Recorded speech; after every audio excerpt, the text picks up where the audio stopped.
Announcing your arrival, one of our guests.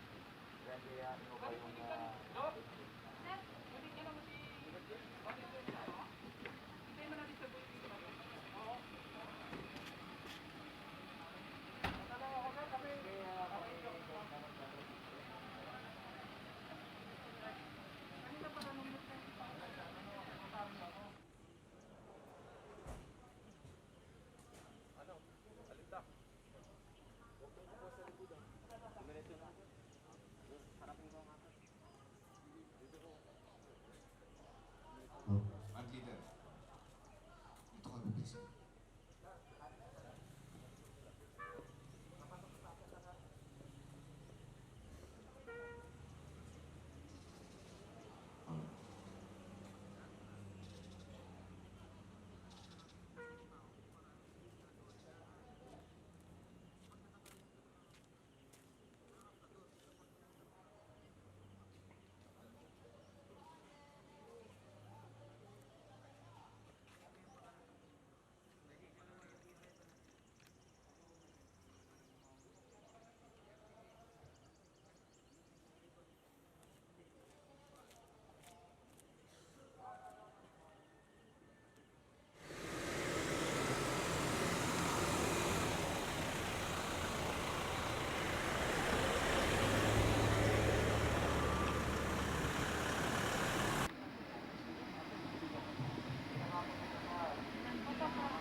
Yung sa akin mo today, awal pinipun kayo. Awal pinipun mo. Walang pun.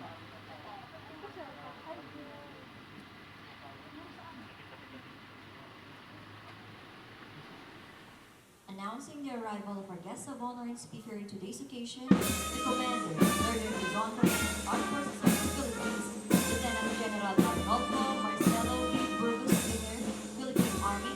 Welcome to RTC 1, sir.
Serving the line, ladies and gentlemen, is our guest, the Deputy Regional Director for Administration of PRO1, Police Brigadier General Randolph Y. Balonga.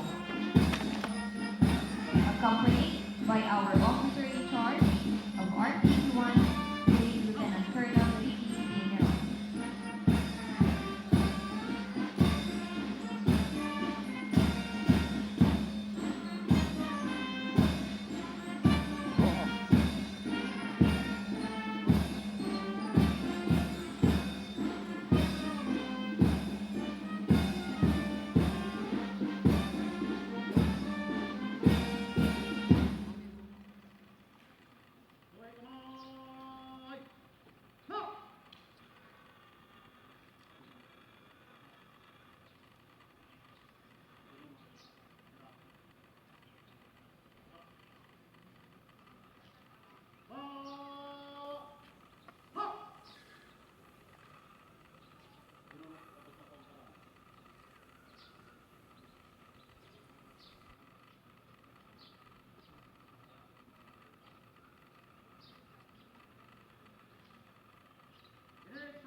General Randolph Balonga, Deputy Regional Director for Administration of PRO1, ang kanyang kausapang pasasalamat sa parangal.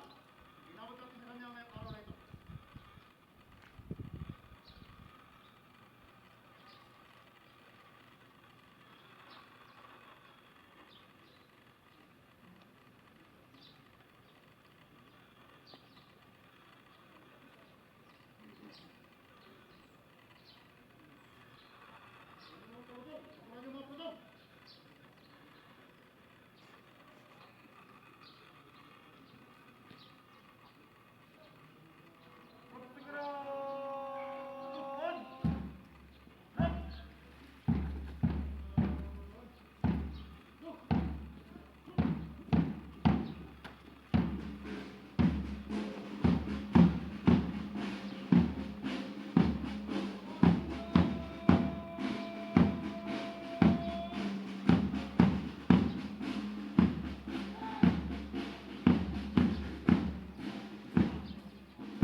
Ladies and gentlemen, the ceremony will now begin.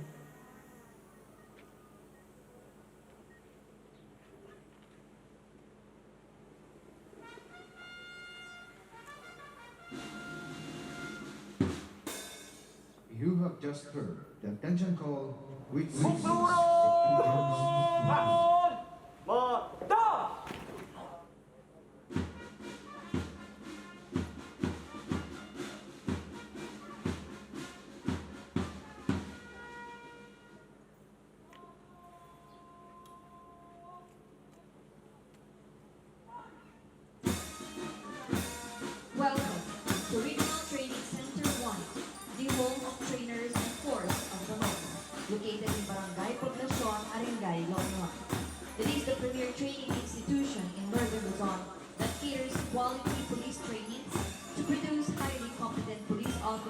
ready to deliver quality public safety services to the community.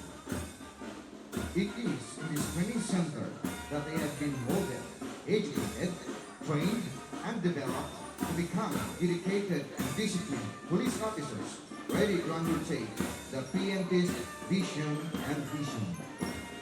Approaching the grandstand, ladies and gentlemen, are the men and women in uniform of the PSBRC Class 2020-03 Tatag Lahi, tagapagtanggol ng taong bayan sa gabay ng may kapal sa lupang ating hinirang. February 2020 opened prospect for many young aspirants who wanted to join the PNP organization. A life that's different from what they used to be. After undergoing different phases of recruitment process, to be able to join the organization, out of more than 2,000 applicants, only few were chosen.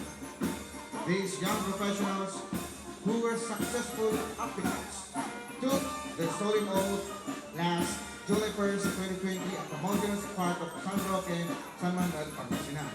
They have undergone the Suction Rites, time-honored tradition for welcoming the new test, ambitious work and determination, and two police tactical phases, in which they shifted from civilian life to police tactical way of living, where every moment was associated with counts and commands. Further, they will only live with instructions.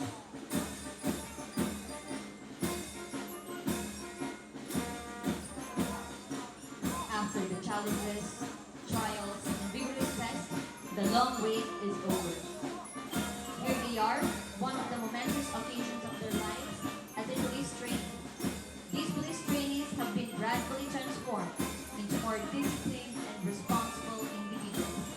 As you can witness, ladies and gentlemen, these trainees who are now stronger and capable, marching with pride and honor, are very much ready to accept and perform all the duties and responsibilities of an exemplary police officer.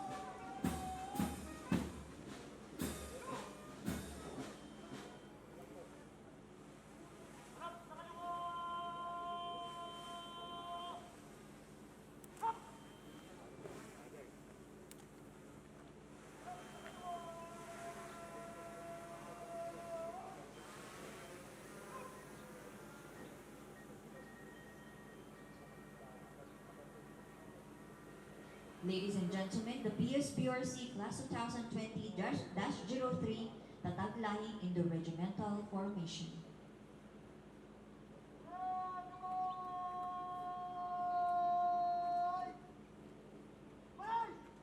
You have just heard the sound of the adjutant's call, which signals the start of the parade and review.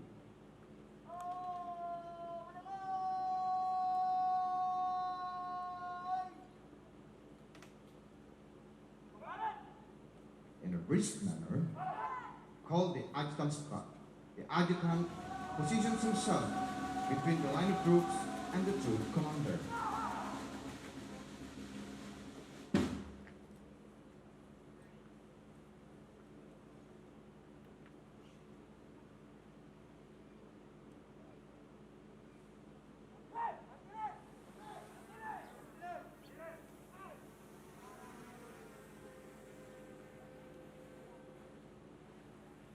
The dress, center dress. This is the way to align the troops to the center.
adjutant advises the platoon guides to take their post.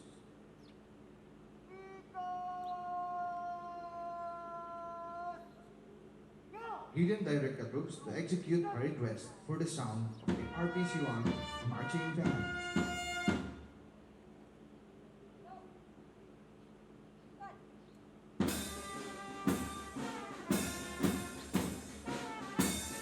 The RTC-1 band is the source of selected PBRC 2020 National Festival Lahi, headed by its one majoret, Christine Albayan. It includes four minorites, namely Christine Bandaga, Christine Corrientes, Christine Villalobos, and Christine Marcos. Five lines, Christine Manzano, Christine Lagasca, Christine Calimon, Christine Trinidad, and Christine Licudin. Two trumpets, played by Christine Rosario and Christine Aviles. A trombone, played by Christine Andres. Cymbals, played by Christine Serra. Bass drum, by Christine Ortiz. And the snare drum, by Christine Chavo.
Again, ladies and gentlemen, the RTC-1 Marching Band.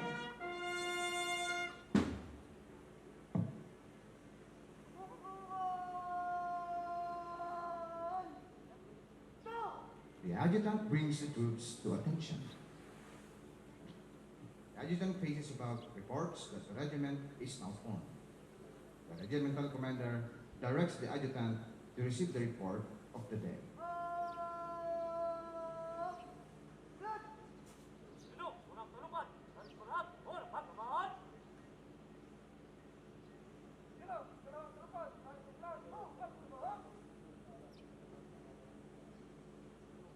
The adjutant faces about, salutes and reports to the regimental commander that the troop is ready and all accounted for. The regimental commander gives advices to take his post.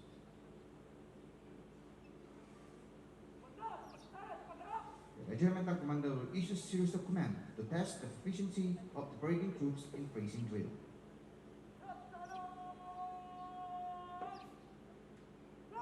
Rapsakana, or the right face.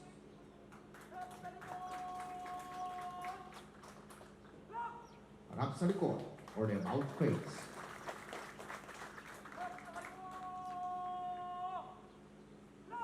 Harap sa kaliwa, or the left face.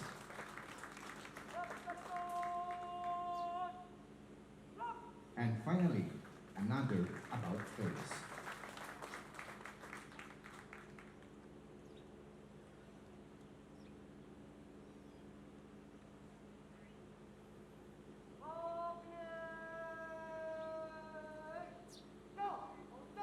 And now, the publication of orders.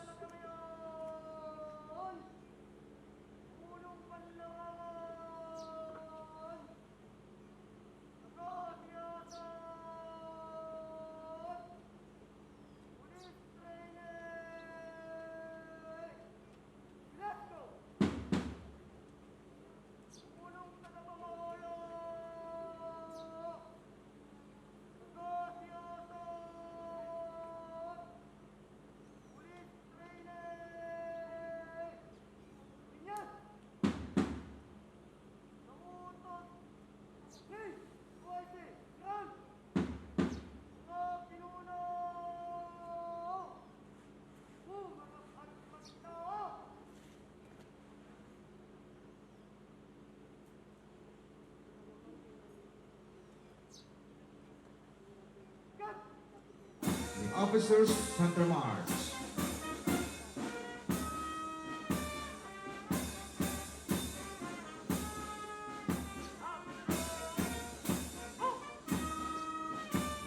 Approaching the bandstand, ladies and gentlemen, are the parading officers of the PSBRC Class 2020-03 Class Tatag Lahi. Let's give them a round of applause.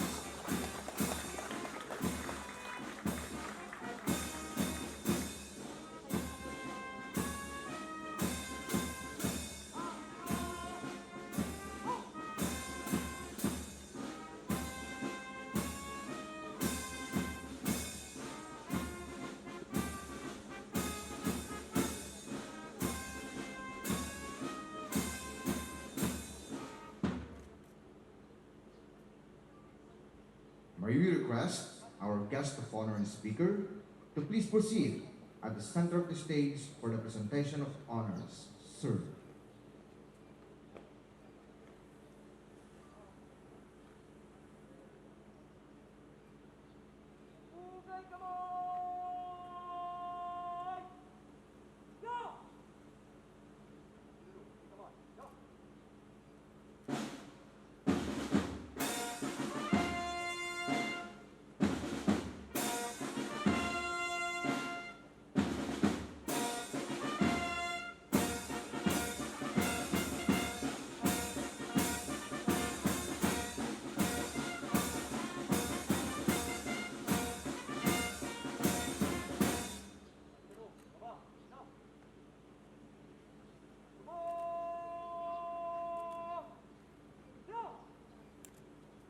Our guest of honor and speaker will now troop the line to be accompanied by our officer in charge, RTC 1, and the regimental commander of Class Tatag Lahi.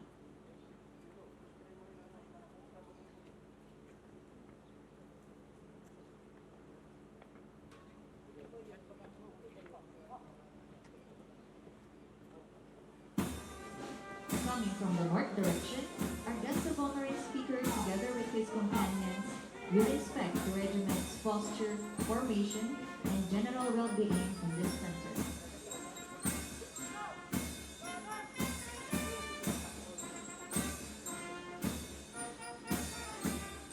Trooping the line, ladies and gentlemen, is our guest of honor and speaker, the commander of Northern Luzon Command, Lieutenant General Arnolfo Marcelo B. Burgos Jr., Philippine Army, accompanied by our officer in charge, Police Lieutenant Colonel Ricky Pineron, and the regimental commander of Class Tatag Lahi, Police Trainee Edmael Moreno.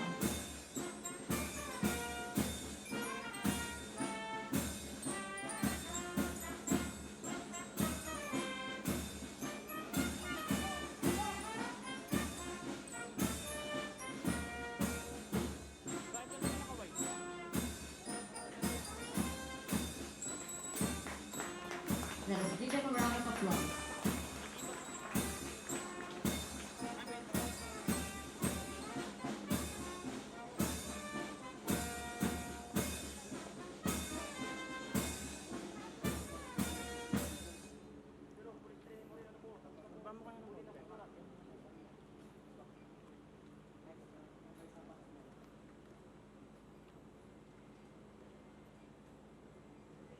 May I request everybody to please rise for the mass singing with pride and honor of our Philippine national anthem, to be followed by invocation by Police Trainee Cabrera.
us bow our heads and feel the presence of the Lord. Loving and gracious Heavenly Father, we acknowledge your holy presence today. We thank you, for you are our infinite source of peace, love, and wisdom. You are our guidance. Your love enfolds us, and your light illuminates us. Lord, we entrust to you everything in our lives. In spite of the various challenges that we are facing right now, we remain resilient, knowing that your love will save us. We always pray for your spiritual guidance and direction, because we are nothing without you. We need you, Father God, not only in moments of great difficulty and danger, but in every second of our lives. Lord, we also pray for our leaders. Grant them with your heavenly wisdom. Help them to lead and govern with integrity, and always give them enough courage and wisdom in order for them to do what is right.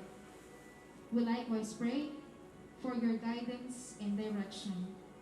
Guide us in the work we do, that we may do it not for self alone, but for the common good. In spite of this COVID-19 pandemic, we trust in you to safeguard our families, our leaders, our co-trainees, and to include everyone in this training institution. All of these things we ask and pray in Jesus' mighty name. Amen. Please take seats. Answer.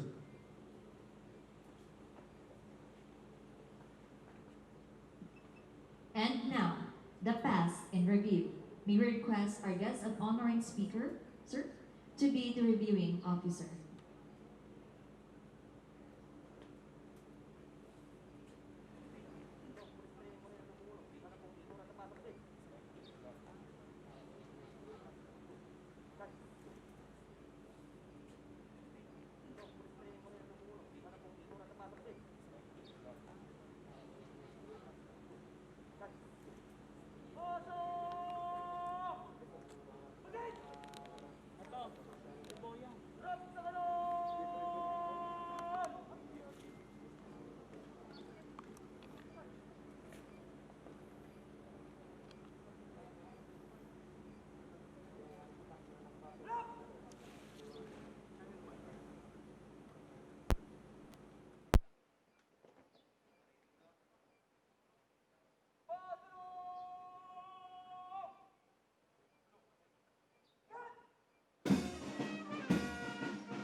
Approaching, ladies and gentlemen, are the members of the Corps of the Public Safety Basic Recruit Corps, Class 2020-03 Tatag Lahi. Regimental Commander and Staff, Regimental Commander Police Lahi Moreno, S1 Police Lahi Riviera, S2 Police Lahi Cantanto, S3 Police Lahi De La Cruz, S4 Police Lahi Delano, S5 Police Lahi Corpus. Followed by the members of the Tatag Lahi marching band headed by Police Training Ekbayani. First Battalion Commander and Staff, First Battalion Commander, Police Training Velasco, S1, Police Training Cabe, S2, Police Training Balago, S3, Police Training Valencia, S4, Police Training Serapio. Alpha Company Commander and Staff, Alpha Company Commander, Police Trainee Verdadero, XO Police Trainee Credo, Gidon Bearer, Police Trainee Tarayao, First Platoon Leader, Police Trainee Quiros, Second Platoon Leader, Police Trainee Fernandez. Bravo Company Commander and Staff, Bravo Company Commander, Police Trainee Calaramo, XO, Police Trainee Alnas, Gidon Bearer, Police Trainee Bautista. First Platoon Leader, Police Trainee Sorni. Second Platoon Leader, Police Trainee Sanchez.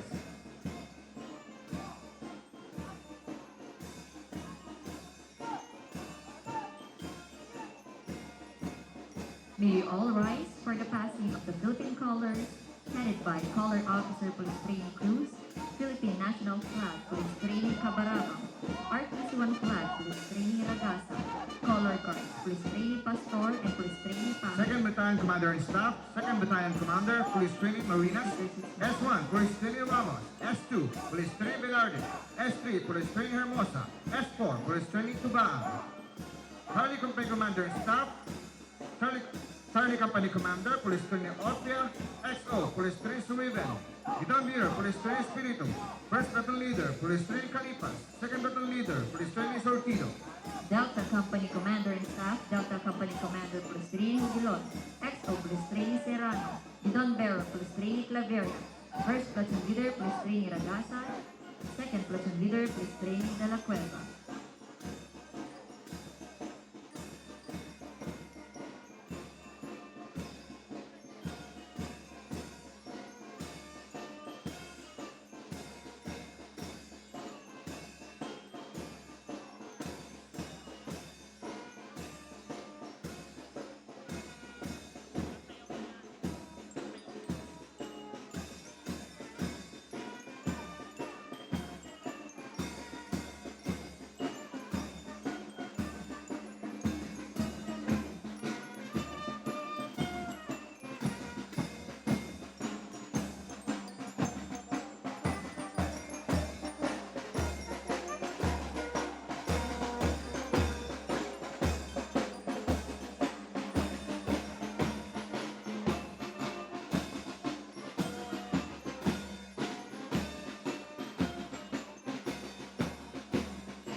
Ladies and gentlemen, the PSBRC 2020-03 Tatag Lahi in their column formation.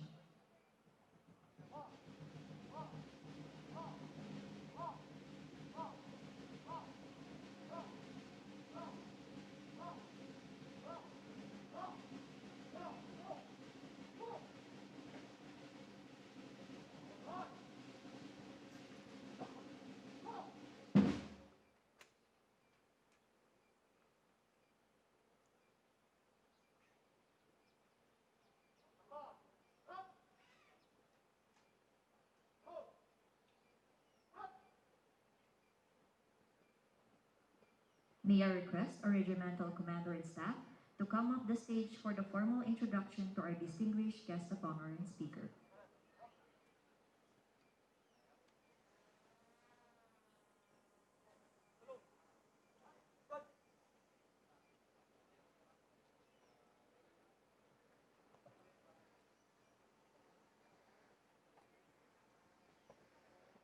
Ladies and gentlemen, a very pleasant morning to all. Welcome to the recognition rites of the Public Safety Basic Recruit Course Class 2020-03 Tatag Lahi, this 10th day of December 2020 here at Regional Training Center 1, Ringay, La Union. At this moment, let us hear a welcome address. Our Regional Director for Administration of Police Regional Office 1, Police Brigadier General Randolph Balonglong, sir. To our very own PNPTI Deputy Director, Police Brigadier General Peter Inabuyo, sir. To my ever supportive friend in armed forces, Captain Mil Halyar, my idol and mentor in reserve. Police Major Genevieve Pobliti is Secretary to the Chief Regional Staff, Police Regional Office 1. Ma'am Elizabeth Salarson, the Chief Admin Officer and Provincial Officer of Ilocos National Police Commission, ma'am. Thank you for coming. Captain Harold Brian Landado, Security Officer to NORCOM. First Lieutenant Edwin Lupis, EDCAM to Commander NORCOM. Of course, Police Lieutenant Colonel Manolito Paraso, the former RTC of RTC. Dr. Gisrael Vicente, sir, thank you. Police Major Romel Centino, the Chief of Police Arengay Police Stations. Police Major Dennis Balitok, Deputy ILB, PRO1. Police Captain Crystal Torda, Chief RTYC, PRO1. Of course, my very supportive Assistant Chief, Police Major Ludovico Cordoba, Police Captain Heidi Angelito, the Chief Non-Academic Section, to Training Specialist 2, Ma'am Marinova Cortisa, the Chief Academic Section, and my Police Executive Master Sergeant Nathaniel Mangusan, the Chief Administrative Section. Other important visitors, members of PBRC Class 2020-03 and 2020-04, students of Public Safety Senior Leadership Course and Public Safety Junior Leadership Course. Ladies and gentlemen, mapagpalang umaga sa ating lahat.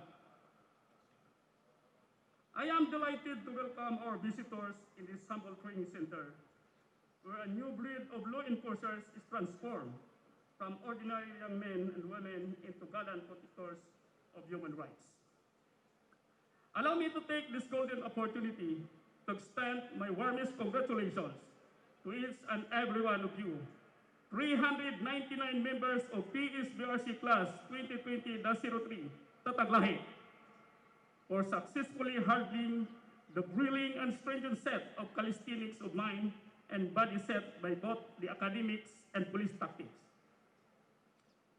You represent this year's batch, who is specially selected from among thousands of aspirants who were yearning to be a member of a corps of new police officers. You stand before the edifice of the School of Discipline that is dedicated to produce the finest police officers to augment the current strength of Police Regional Office 1 in order to boast its capabilities in its area of responsibility.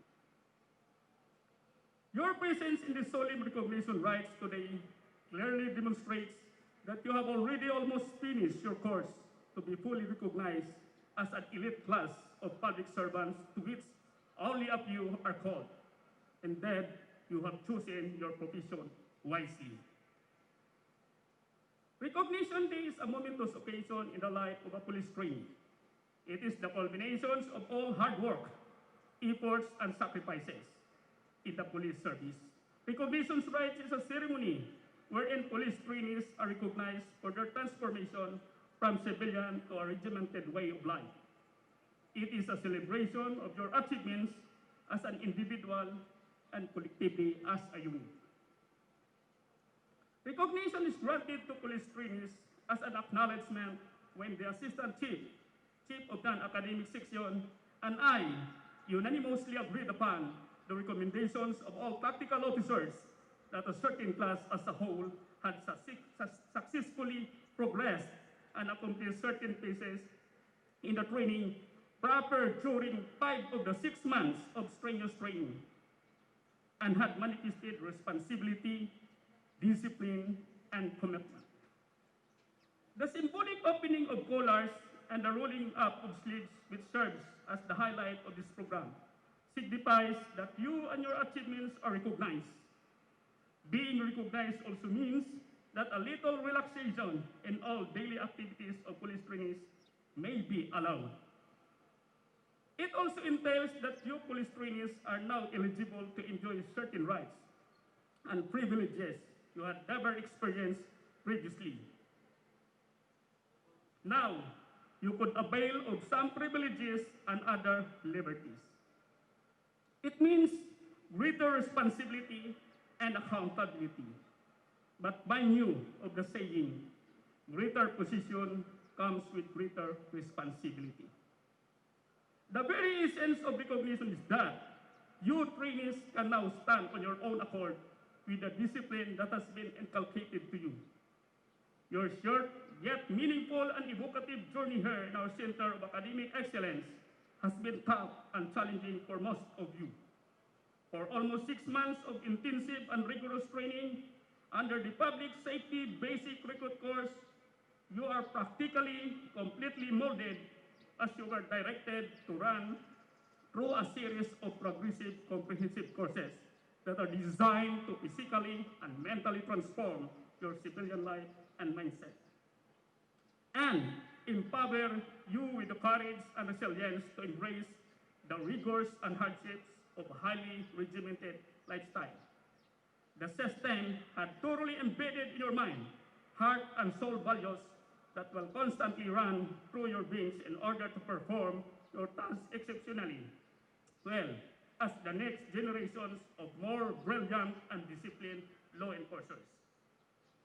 As vanguards of democracy, guardians of the Republic and protector of lives, rights and properties of the people, I would like to emphasize that you would constitute the forged and tempered tip of the spear of the PNP strategy in addressing criminality, graft and corruption, peace and order, the incessant war on prohibited drugs, the crusade against terrorism, insurgency, all forms of lawlessness, as well as other pressing concerns and controversies that our country would be facing tomorrow. You would be the tip of the spear as the PNP undergoes a vigorous internal cleansing campaign in a bid to rid our ranks of erring policemen as it continuously evolves into a credible, efficient, proficient, and professional police force in conjunction with Patrol Plan 2030 as its national roadmap for lasting reforms. Make use of the valuable things that you have learned here. This would enable you to think analytically, to find solutions to unforeseen and challenging problems in modern policing as you do your task without fear or favor in tomorrow's society. In a few weeks from now, as a brand new graduates of the Public Safety Basic Recruit Course, Class 2020-03 Tatag Lahi, you would stand ready to take your place in a special and tightly knit community of law enforcement officers, united by your shared desire to uphold the paramount interests of the public and by your willingness to sacrifice as you serve and protect our nation. I wish you the best of luck and may God bless us all. To all visitors, we hope that despite the crisis we are facing right now, you will still feel our warmest accommodation in our humble camp. In behalf of the Regional Training Center 1, both the uniform and non-uniform personnel, we express our fondest appreciation for your visit, sirs and ma'am. Welcome to Regional Training Center 1. Good day and thank you. Thank you very much, sir, for your heartwarming welcome.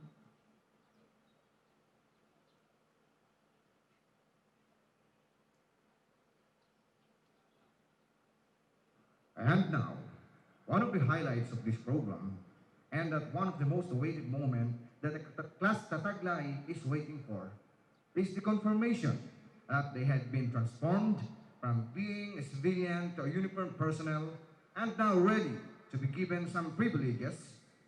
So at this time, may I request our Chief Non-ACAD Section, please Captain Heidi M. Angelito, ma'am, for the presentation to be followed momentarily by the declaration of recognition to be affirmed by our officer in charge, Police Lieutenant Colonel Ricky Piniron, sir.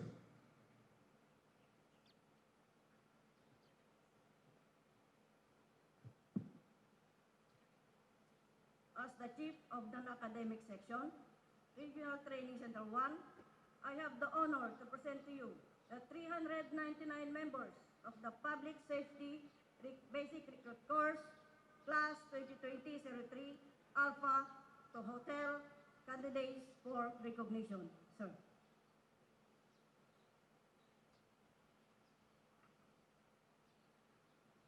By virtue of authority vested in me as the officer in charge, Regional Training Center 1, Aringay, La Union, I hereby declare the 399 members of the Public Safety Basic Recruit Course Class 2020-03, Alpha to Hotel, recognized effective this day. Congratulations! Thank you very much, sir. And congratulations to class Tatag Lahi. Tatag Lahi.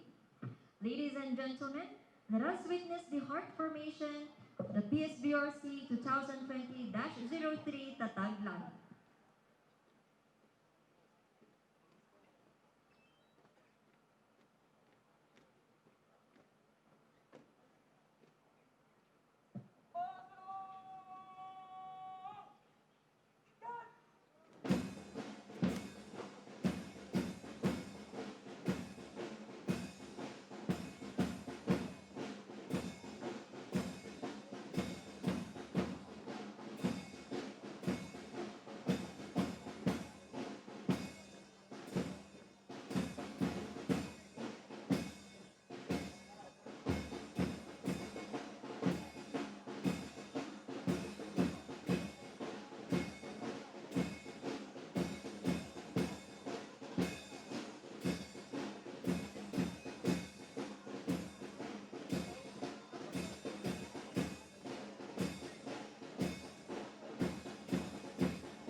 once again the class Tatag Lahi in their heart formation.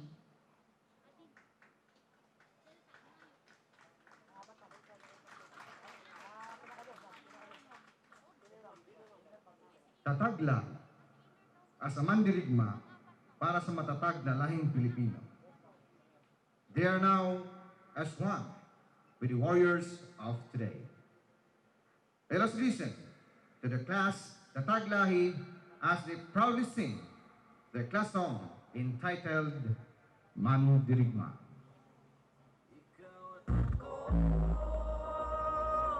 Ay mga mandirigma,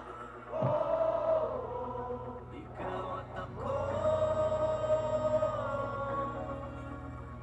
lalaban sa ngalan ng pag-ibig at kapayapaan.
Stand strong and proud, class Tatag Lahi. Thank you for reminding us that we are also celebrating the fighters of this generation, aiming to bring out the inborn warriors from within each and every one of us. Again, thank you.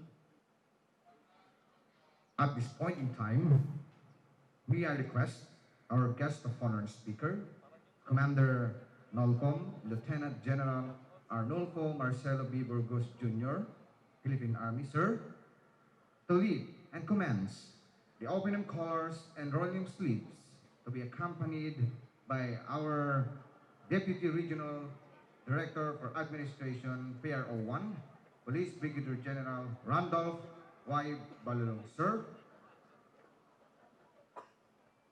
and to our Deputy PNP Director, Police Brigadier General Peter N. Naboy, sir, and our OIC Regional Training Director, Police Lieutenant Colonel Ricky Pineron, sir. And also, may I invite other distinguished guests, the Chief of different sections and training staff of Regional Training Center 1 to join them. Ako si Mang Pulis, ang buhay ko'y handa ibuwis kahit na anong mangyari. Ako ay magsisilbi, ako'y handang tumulong sa iyo. Isang tawag mo lang lagat, tatawi sa iyo, kaibigan magtiwala ka. Ako'y nakahanda, di ka nag-iisa. Ako si Mang Pulis, ang buhay ko'y handa ibuwis kahit na anong mangyari. Ako ay magsisilbi, sa akin ay huwag kang matatakot. Akong bahala sa mga nagkalat na salot. Lahat ay ating makakaya, basta sa aking pagwala ka. Sa mga kriminal, ako na ang bahala. Ako'y nakahanda, di ka nag-iisa. Ako si Mang Pulis, ang buhay ko'y handa ibuwis kahit na anong mangyari. Ako ay magsisilbi kahit anong sakuna. Ika'y magkakaasa, huwag mahala, tawagin mo, dahil ako'y nakahanda, di ka nag-iisa. Ako si Mang Pulis, ang buhay ko'y handa ibuwis kahit na anong mangyari. Ako si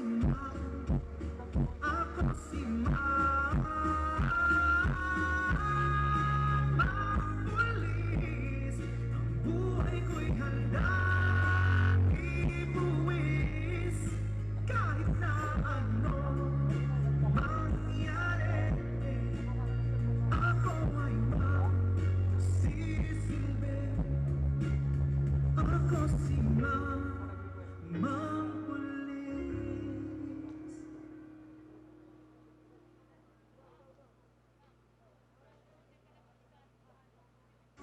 Sasamahan kita,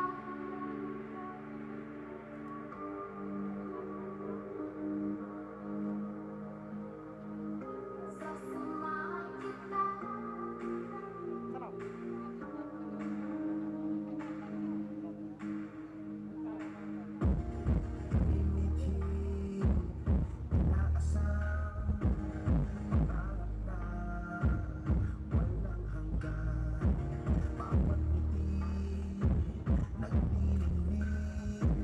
Magsisilbing liwanag.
Okay, class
Tatag Lahi, 5 minutes. Last 3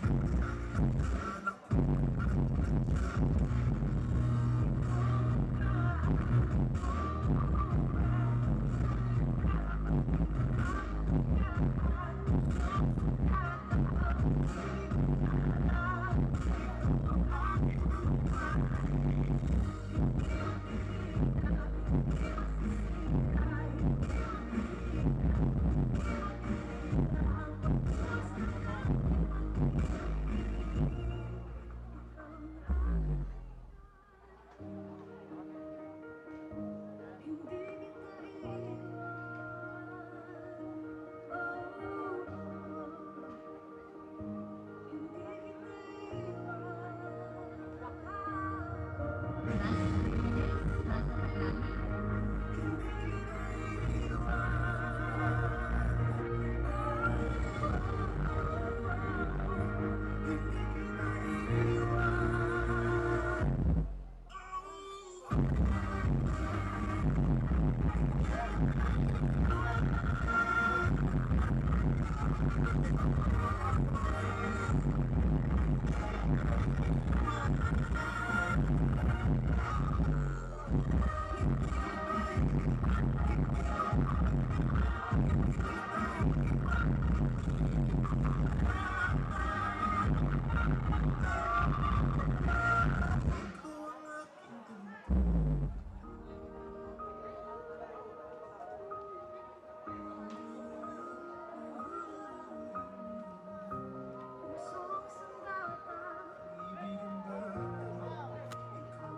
Okay, class Tatag Lahi, please settle down now as we continue with the program.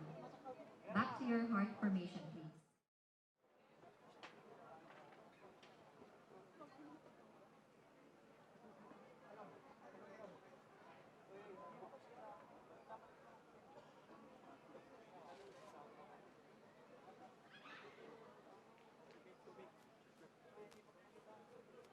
Okay, class Tatag Lahi, are you ready?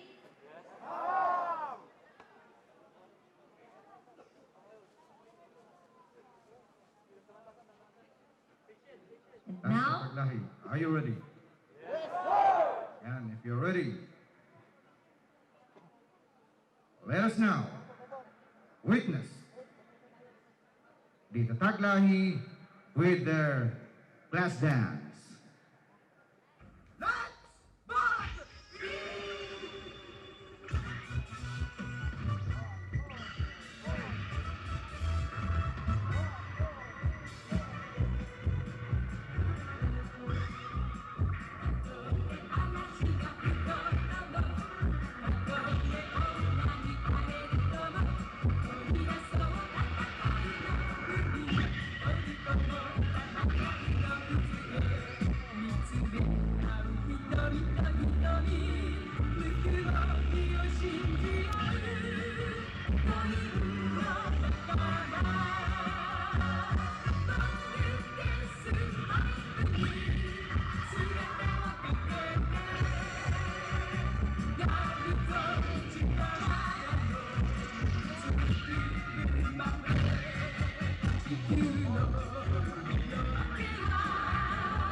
Like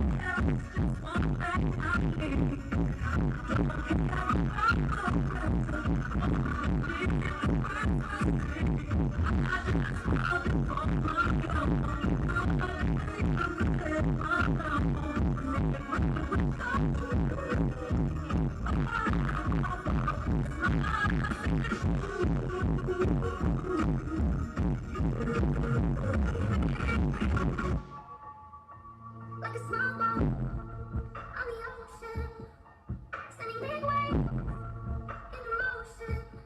Like how a single word can make the heart open. I might only hope that I can make an explosion. This is my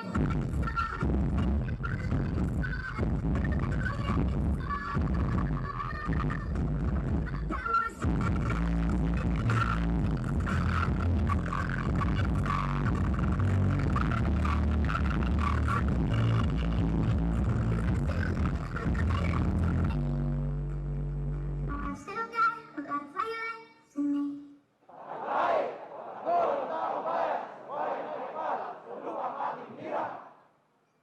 Let's give them a round of applause. Thank you very much for that special number. Class Tatag Lahi, you may now return to your column formation.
Up next is the talent and skills demonstration.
Different talent and skills demonstration.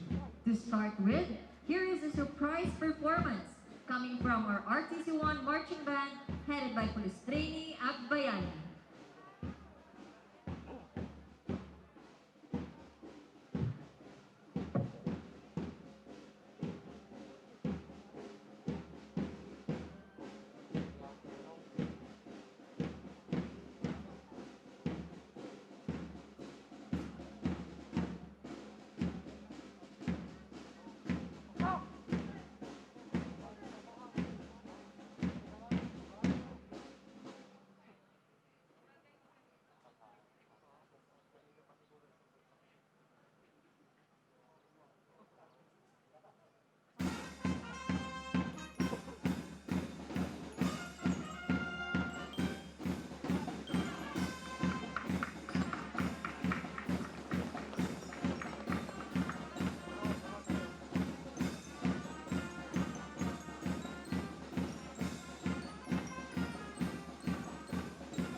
Thank you very much. Again, that was our RTC1 marching band. Let's give them a round of applause.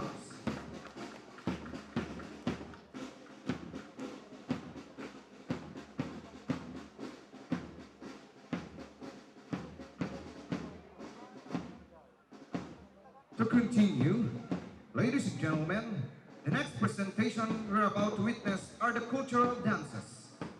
The PBRC Class 2020-03 is composed of members from different provinces here at Region 1, from Ilocos Norte, Ilocos Sur, La Union, and Pangasinan. First to perform are the lowland cultural dancers. An event ordinarily celebrated by community and centering on some characteristic aspect of that community and its region and culture.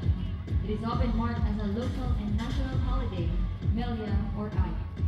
A festival continues typical cases of globalization as well as the high culture and low culture interrelationship. Festivals often serve to fulfill specific communal purposes, especially in regards to commemoration or thanking to the gods and the goddesses. They may also provide entertainment, which was particularly important to local communities before the advent of mass-produced entertainment. Festivals that focus on cultural or ethnic topics also seek to inform community members of their traditions.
A round of applause for the Lowland Cultural Dancers.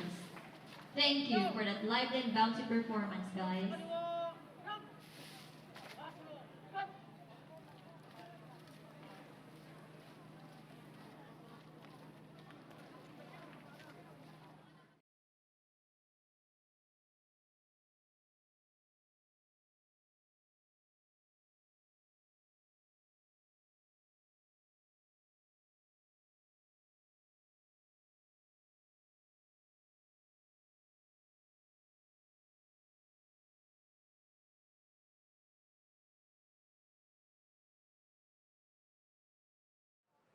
Ugaya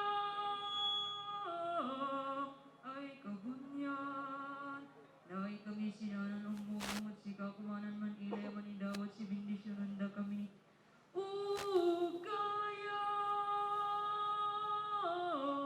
ay kabunyan Idawat munda kami ay tataglay di urnos ya piksado ni aldaumi Ugaya ay kabunyan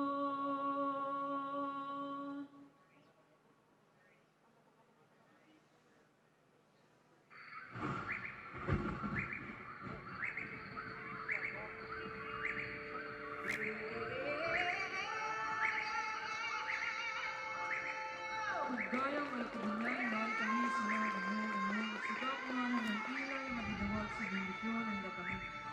Gayang may kabunyan, idawat mo ang kami ay kataglay, ilornos sa tiksa, idwani ay alidawat. The celebration is now to begin. Lord, give us the strength to join the celebration of our recognition. Una, una, kaya, kaya, ay! Una, una, kaya, kaya. Una, una, kaya, kaya, ay! Una, una, una, una. Una, una, kaya, kaya, ay! Una, una, una, una. Una, una, kaya, kaya, ay!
The Republic of the Philippines is an archipelago that is just east of southeastern China and north of Indonesia.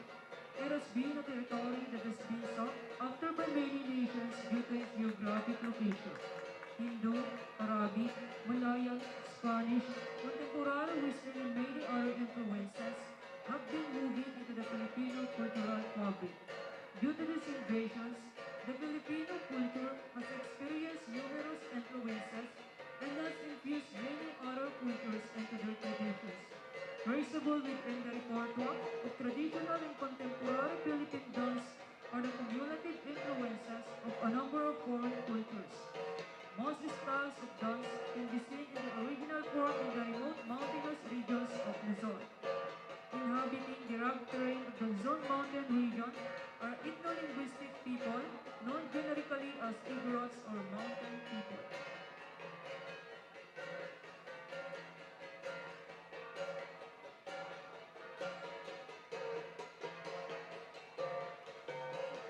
The traditional attire for these indigenous dances is bare skin, including bare feet and upper bodies.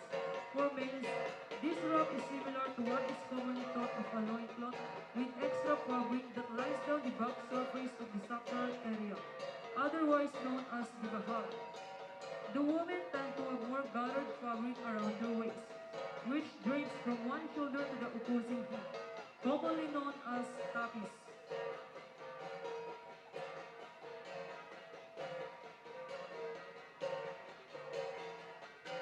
The ignorant people uses various instruments during their tribal dances, such as the sulibaw and the gimbal, are drums produced from the formation of hollowed out logs and animal hides. The palas are pair of metal bars that are struck together. The highest prioritized instrument is the gangsa.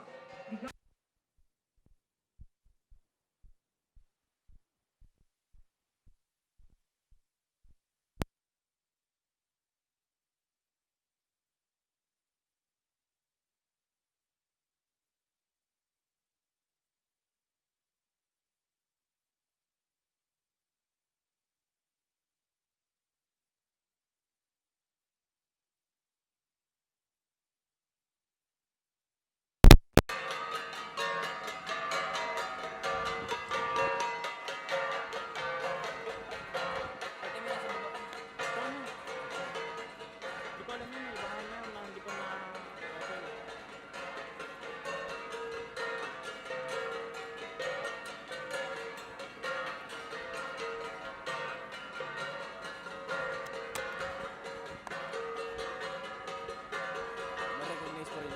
Magamit yung kayo mo. Napatay siya mo eh. Yung mo ba? Kay Joe, naka-open.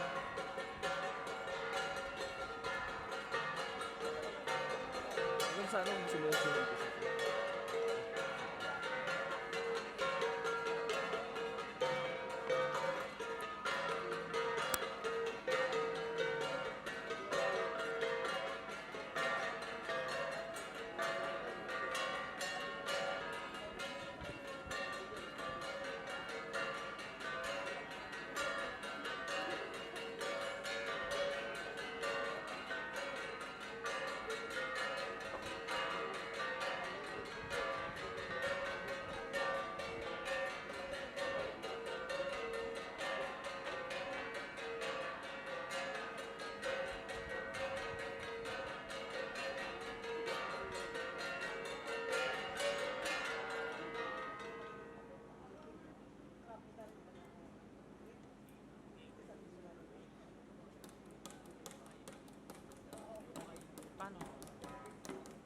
The Lablabaan.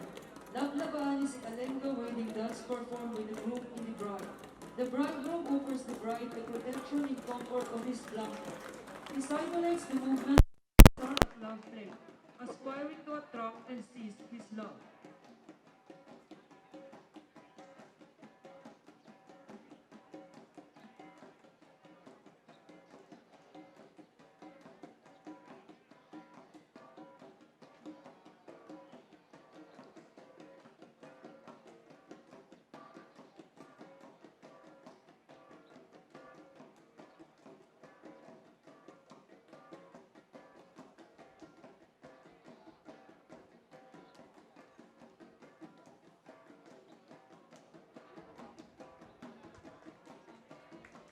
May we invite our guest?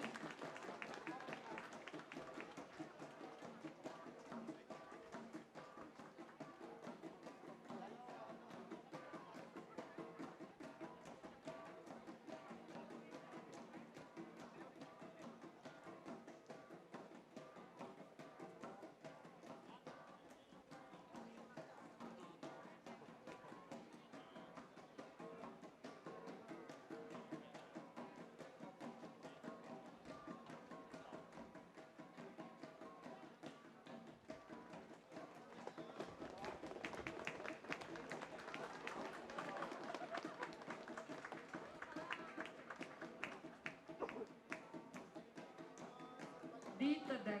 Tatag is a ceremonial dance performed by men and women to express their jubilation over victory, courtship, marriage, Thanksgiving, and other important events. The dance starts when each of the dancers are given a piece of cloth called ayub or aluk.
Thank you, Round of sir, applause, for ladies that and gentlemen.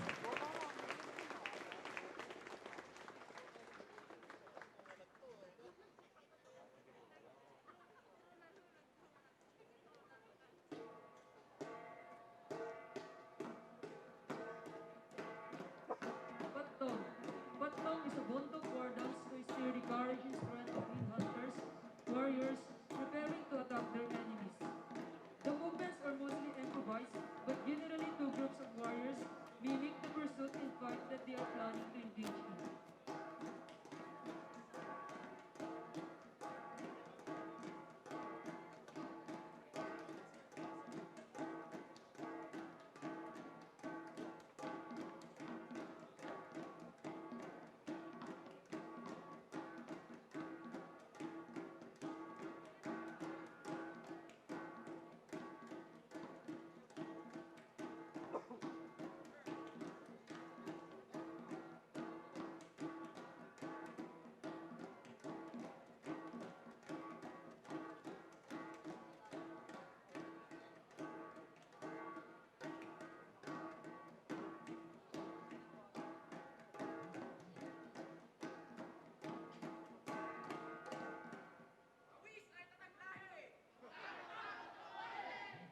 Gawis ay Tatag.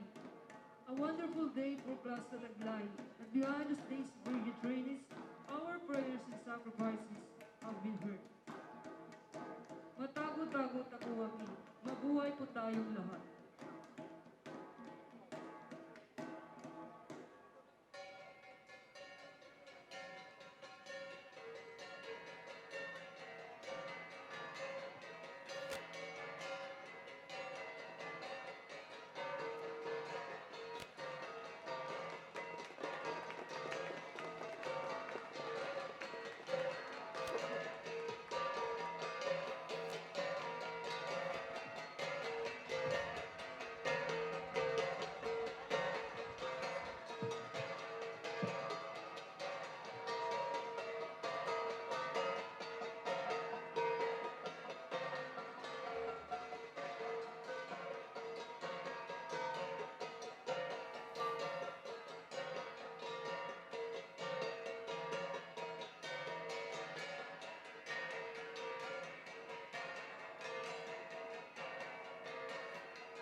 And there you have it. Thank you, our Cordilleran dancers, for the rich and wonderful presentation. Again, ladies and gentlemen, that was our Lowland Cultural and Cordilleran dancers.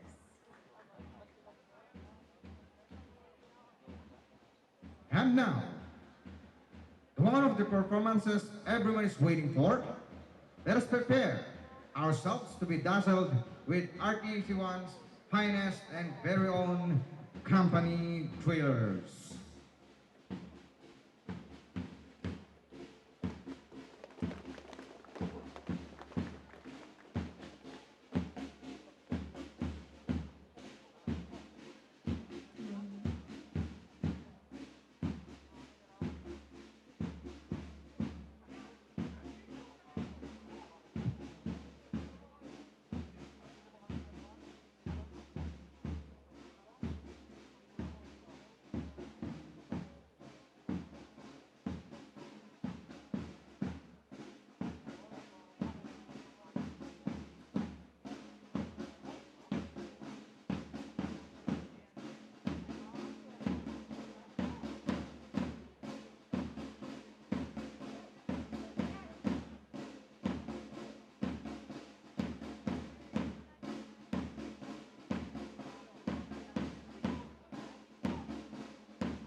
Ladies and gentlemen, the company drillers from the PSBRC Class 2020-03, the cream of the crop.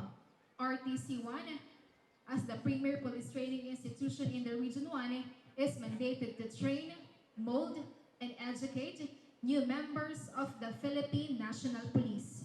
Applicants are selected according to standard set by the duly constituted authorities. Upon acceptance, they will undergo 6 months of public safety basic recruit course wherein they will be trained in different police works, tactics, and other skills related to their job as law enforcers.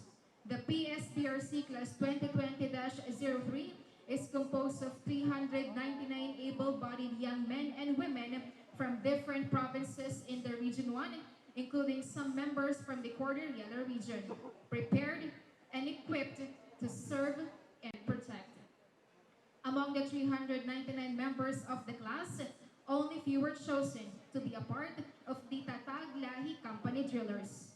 Today, you are about to witness a presentation from the group of young men and women of Tatag Lahi. This was made possible through the initiative of our OIC RTC1 and other training staff of this institution.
The platoon has just rendered salute to the commander, guest of honor speaker, and the viewing public, signaling the beginning of the performance.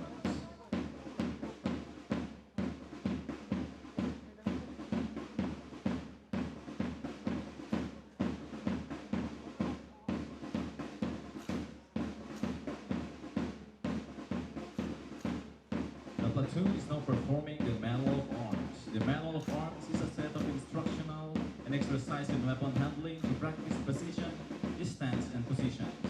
This Manual of Arms includes right shoulder arm, left shoulder arm, port arm, and quarter arm.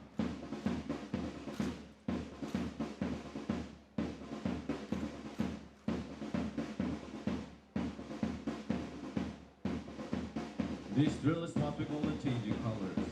This portrays the life transition of trainees from civilian character to a police character, from blue to red and red to blue. This also pertains to the life of trainees and the challenges they might encounter, challenges that will train, mold, and develop the young minds of the new breed of police officers. This makes our recruits equipped with knowledge and wisdom they can use to enforce the law and help those people in need, especially those who are in a state of danger. The light formation signifies that they are one mind and one body. The members of the platoon execute the same manner as in platoon drill to obtain exact interval. This measures the efficiency of the platoon to perform different executions and formations like the domino effect. This also pertains to the story behind the team's experience to achieve their dreams of joining the organization from public application to their training.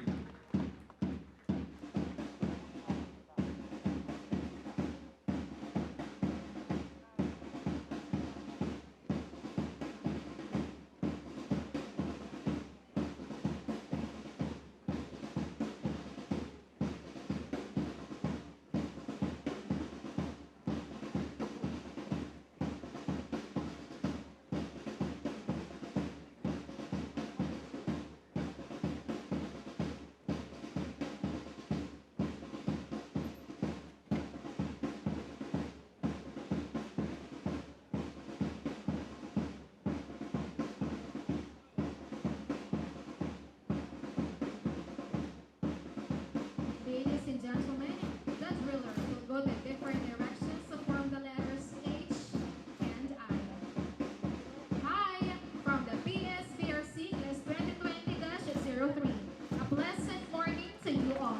It is indeed a pleasure to have you here, and with the platoon drill exhibition, we hope that we can make your day.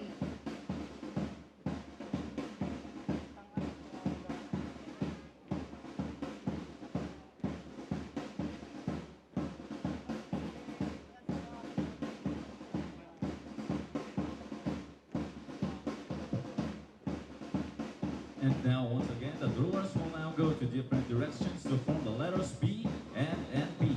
PNP, the Philippine National Police on Pambansang Pulisyan ng Pilipinas. Passed on December 13, 1990, Republic Act Number 6975. The Department of the Interior and Local Government Act of 1990 paved the way for the new era for Philippine law enforcement. The Rifle Shuffle, Maka-Diyos, Makatao, Makakalikasan, at Makabansa is the national motto of the Philippines, derived from the last four lines of the Pledge of Allegiance to the Philippine flag.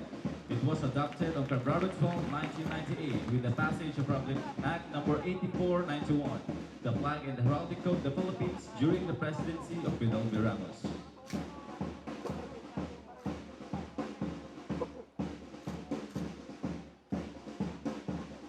The Rifle Salute. The low dose signifies the beauty of our profession, one of the noblest of all vocations. A public servant with a badge is a symbol of authority, which possesses the great power and great responsibility for the common good.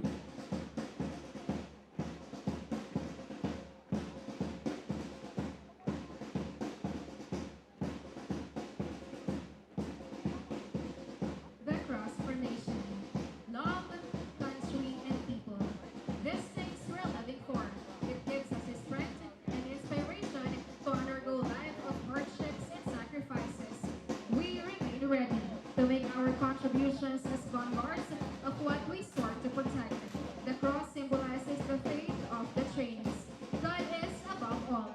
It is our Lord and our unwavering faith that gets us through. The praise, our faith,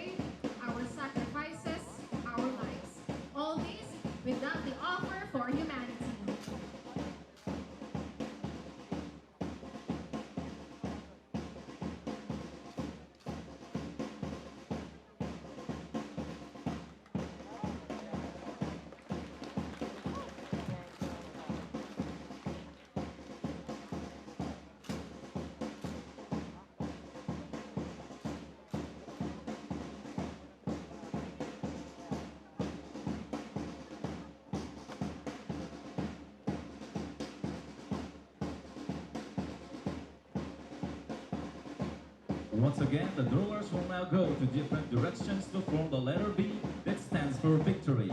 Many were called, but only few were chosen, because out of more than 2,000 applicants, only the most qualified ones were selected. 399 young men and women ready to serve and protect. We are the PBRC Class 2020-03 Tatag, Lahi.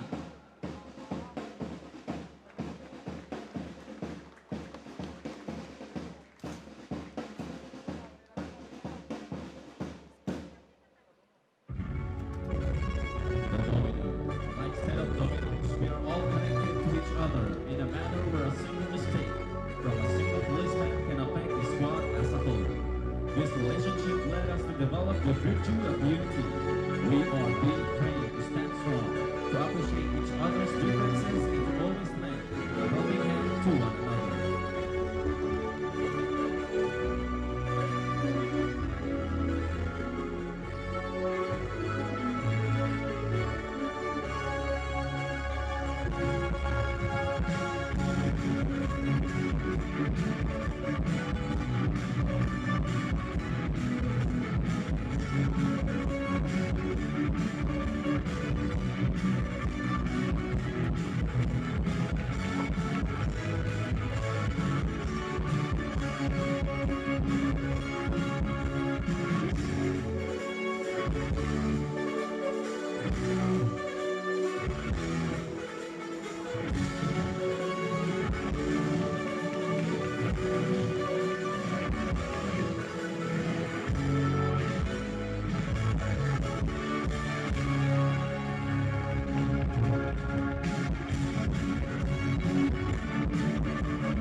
Police recruits in the Regional Training Center 1 with a heart for the service and for their fellow countrymen, obliged to perform their functions as law enforcers, serving people with integrity and patriotism or love of country.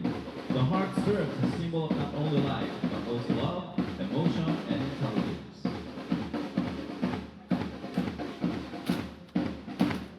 This act is also one of the ways we can share and tell our loved ones how much we love them, that despite of the pandemic COVID-19, we remain true to our chosen profession, and our family support made it possible for us to enter the organization. We love you all. Ladies and gentlemen, once again, the Heart Formation. And now, sit back, relax, and enjoy as we witness the dancing drillers of the PBRC Class 2020-03 Tatag, Lahi.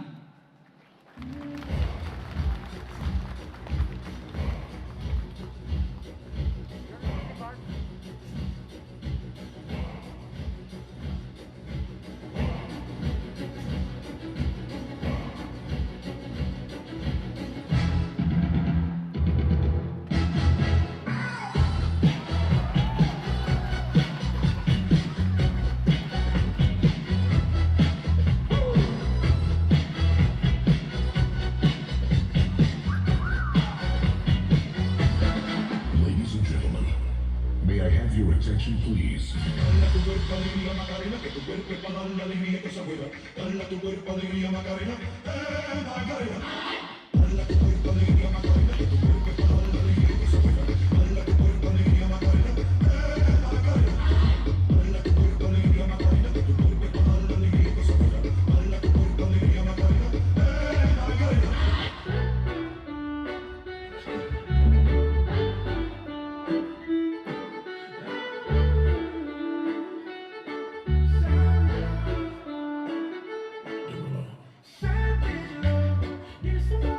Somebody break your heart. Looking like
selfless love and service for people. The Philippine National Police is a highly recognized organization that produces junior protectors of public safety. Through a series of screening process, they are trained to become the future leaders of the country. The RTC-1 is mandated to produce high-quality members of the Philippine National Police. The passing of rifle. This is a symbol of camaraderie. Every trainee is responsible for each other. This is the PNP bond. This exhibition symbolizes the sharing and helping among the trainees. Now applause the drillers as they perform before you a rifle exhibition called the planting of rifle. This symbolizes the development we have inculcated in ourselves. Stability under pressure.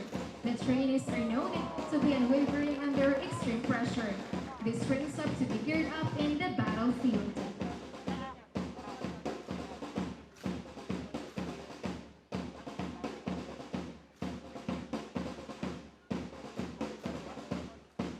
Now the drillers will show an exhibition on their ability to fire while being concealed to their natural surroundings.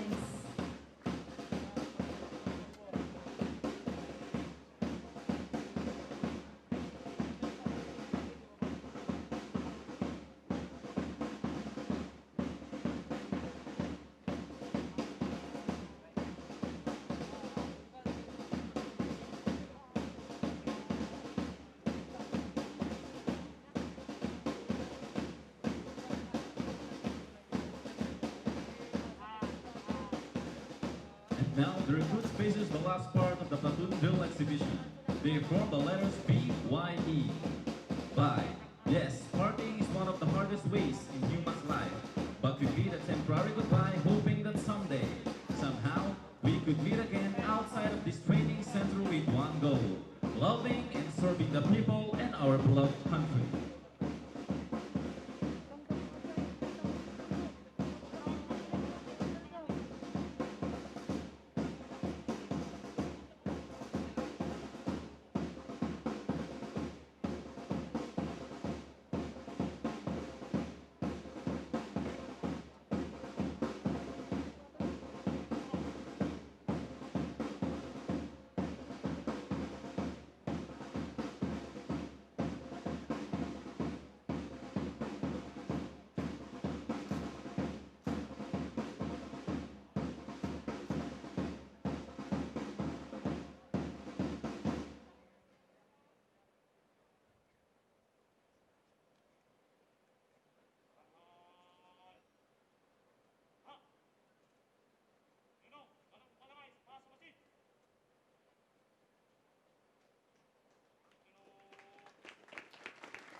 And now for Pasok Masid, Company Commander and Staff, Company Commander Police Trainee Velasco of Bantay, Ilocos Sur, EXO Police Trainee Reyera of Naguilian, La Union, Gidon Bearer, Police Trainee Filarco of Santa Cruz, Ilocos Sur.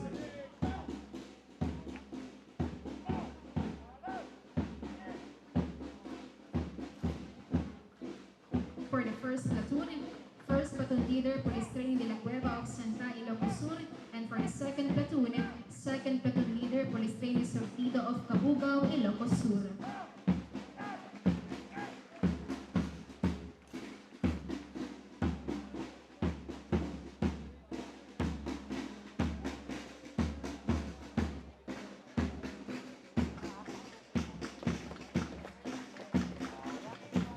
Thank you very much, company drillers, for that dazzling and impressive demonstration.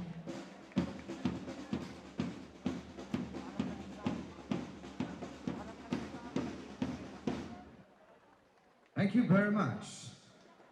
For our final presentation, let us welcome the member of the Kata and Umagi Unified Martial Arts Group of Instruction Team. In a short while, you will be witnessing the disarming and arresting techniques of the team as well as the application of kata, which is very significant for the jobs as a police officers. This is one of the best practices RTC1 is owning and very much proud of. Through the initiatives of our leaders, especially our officer in charge, RTC1 Police Lieutenant Colonel Ricky Piniron.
The UMA, or the Unified Martial Arts, was officially adopted by RTC1.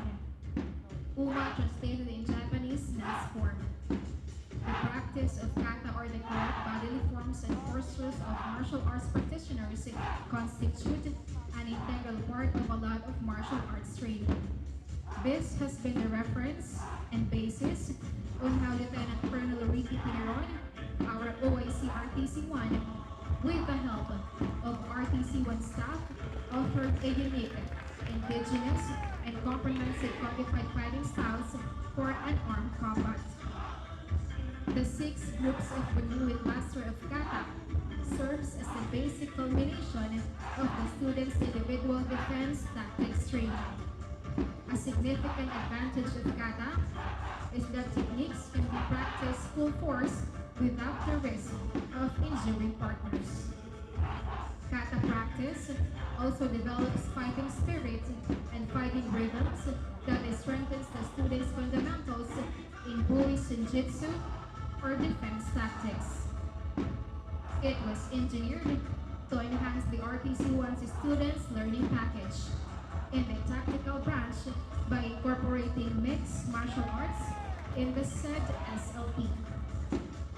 To further improve the quality and methodology of instruction in defense tactics, a special group dubbed as UMAGI, or the Unified Martial Arts Group of Instructors, was organized from chosen individuals with expertise and specialized training in various disciplines in martial arts.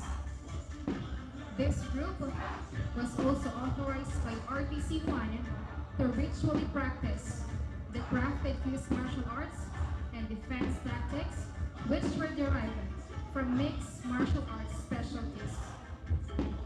The group's ideology encapsulated in the following maxim: ang pagpugay ay sagisag ng paggalang, at ang paggalang ay sagisag ng kababaang loob, hindi karuwagan, which is the personal adage of our very own OIC RTC1 as the principal author and founder of the RTC1 Umagi.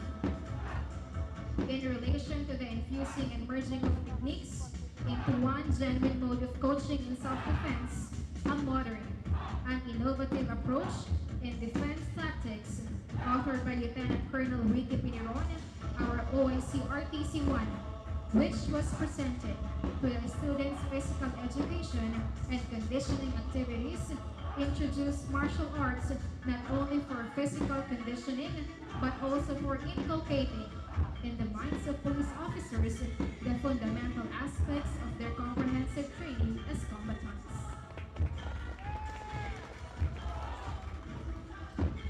This is in order for them to competently perform their tasks in responding to incidents of crime, emergencies, and threats to internal security in their respective areas of responsibility.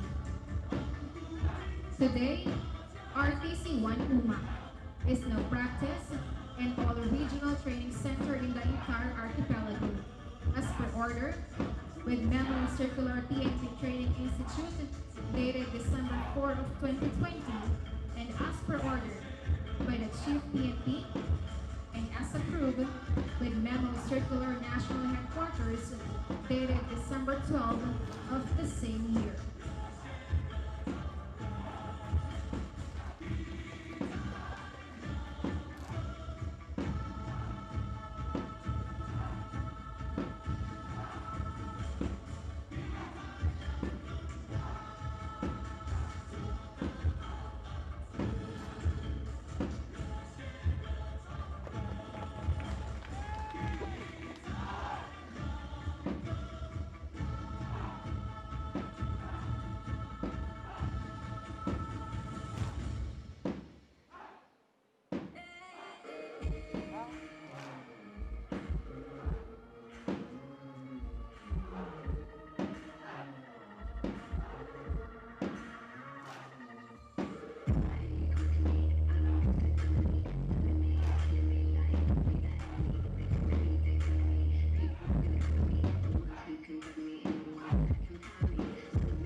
The practical application of Kata 1 and 2 in actual hand-to-hand combat will be demonstrated by police training conducted by a brown belter taekwondo.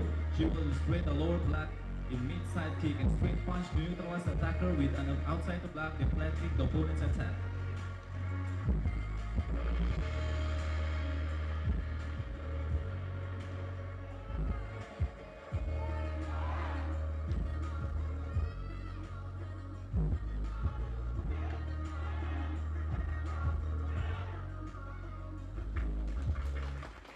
Katas 3 and 4 are performed by Police Trainee Jane Joyce Poserio, a Karate Do brown belter. The said katas consists of lower side block with simultaneous outer block and a quick return to former position. to execute a front stance high block with matching Yamazuki or large punch.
The Judo Osotogari is an original Korki Judo technique that belongs to the Ashu Waza or foot-leg technique strategy that employs the stabilization of the upper body of the opponent.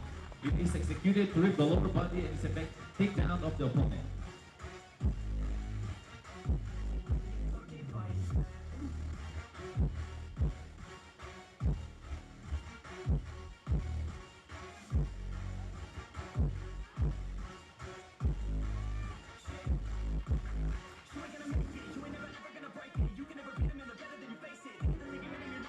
Judo Ippon Seinagi, or the one-arm shoulder throw, one of the traditional 40 throws of judo as developed by Jigoro Kano. It accomplished by making your opponent off balance by pulling in a straight forward motion or a right or left forward motion, then pick up your opponent's body on your back and throw over the shoulder.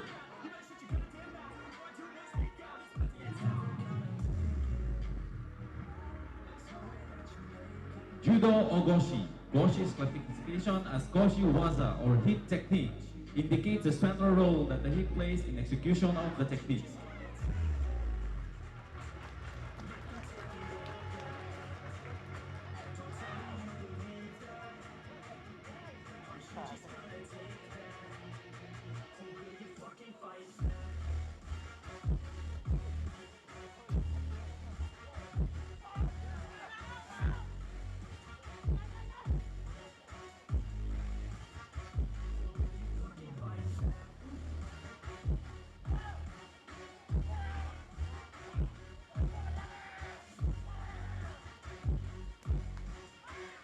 Judo Ogoshi. During the night cross attack, an Aikido Kote Hineri wrist twist application was done, or Nikyo is a joint lock technique that results in extreme pain. It allows one to control an opponent by destroying his will to continue fighting. Ladies and gentlemen, you are now witnessing their wrestling techniques, which is one of the highlights of their performance. As you can see, the arresting officers executes the standard operating procedure while the arrest is being conducted. The individual being the subject of the arrest is apprised of his constitutional rights as is stated in the Miranda Doctrine, that under the said doctrine, an arrested person has the right to remain silent, and anything that he will say can be used against him in any court of law. He has the right to have competent and independent counsel, preferably of his own choice. If he cannot afford a lawyer, the government will provide one for him. It is also emphasized that the arrested person fully understood his rights recited by the arresting officer.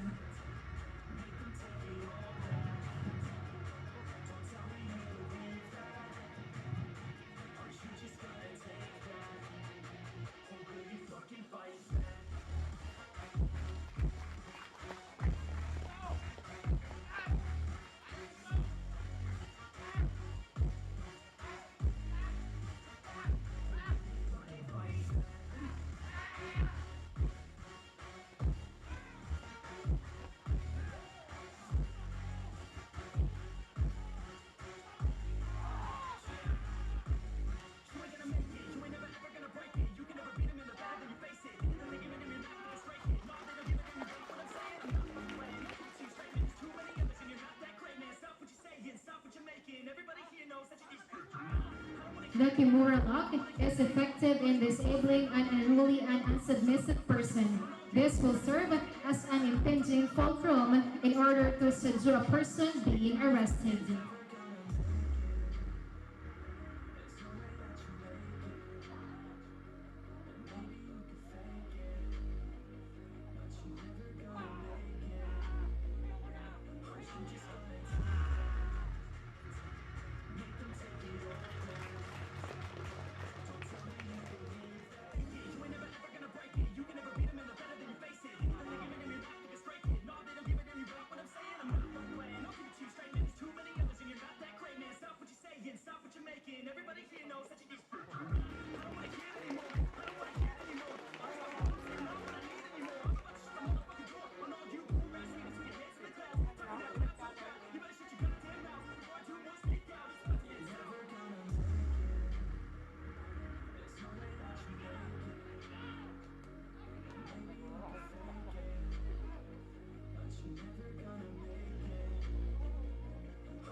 One of the basic Aikido techniques is connected to the Japanese sword arts. Compared to sword cutting omote or being visible is 90 degrees to the side, either left or right, depending on what side of the attacker you entered in your initial kaisebaki evasive movement. You move in front of the attacker, quick visible to him or her. In Ura, or invisible, you step behind the attacker, getting out of his or her view.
There you have it, ladies and gentlemen.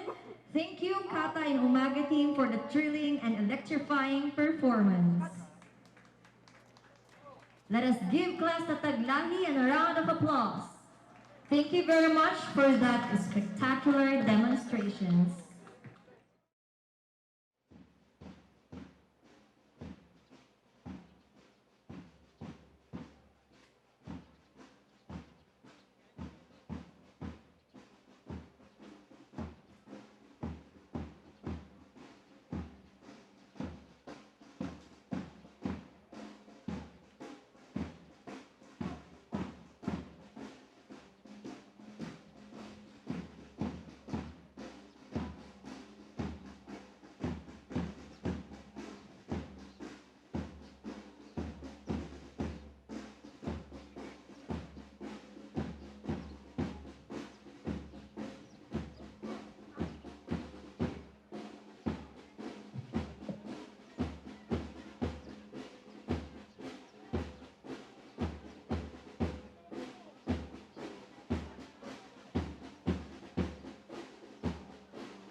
Here in RTC 1, with the guidance, support, and supervision of our officer in charge, we encourage our trainees to practice the culture of saving.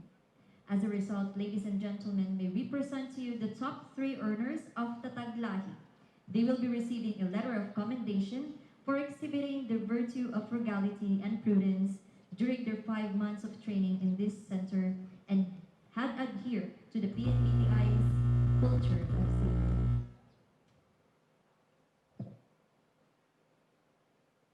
Top 3 earner is police training, Renz Carlo and Bucasas of Paxtrot Company with the earnings of 150,637 pesos.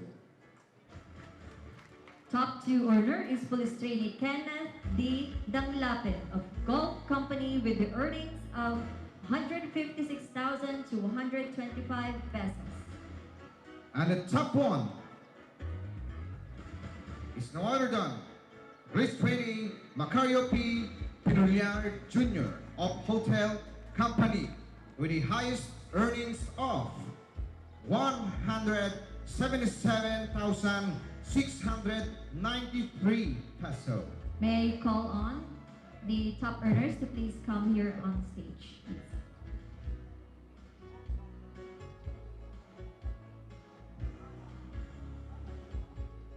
May we call all the top earners to proceed at the stage?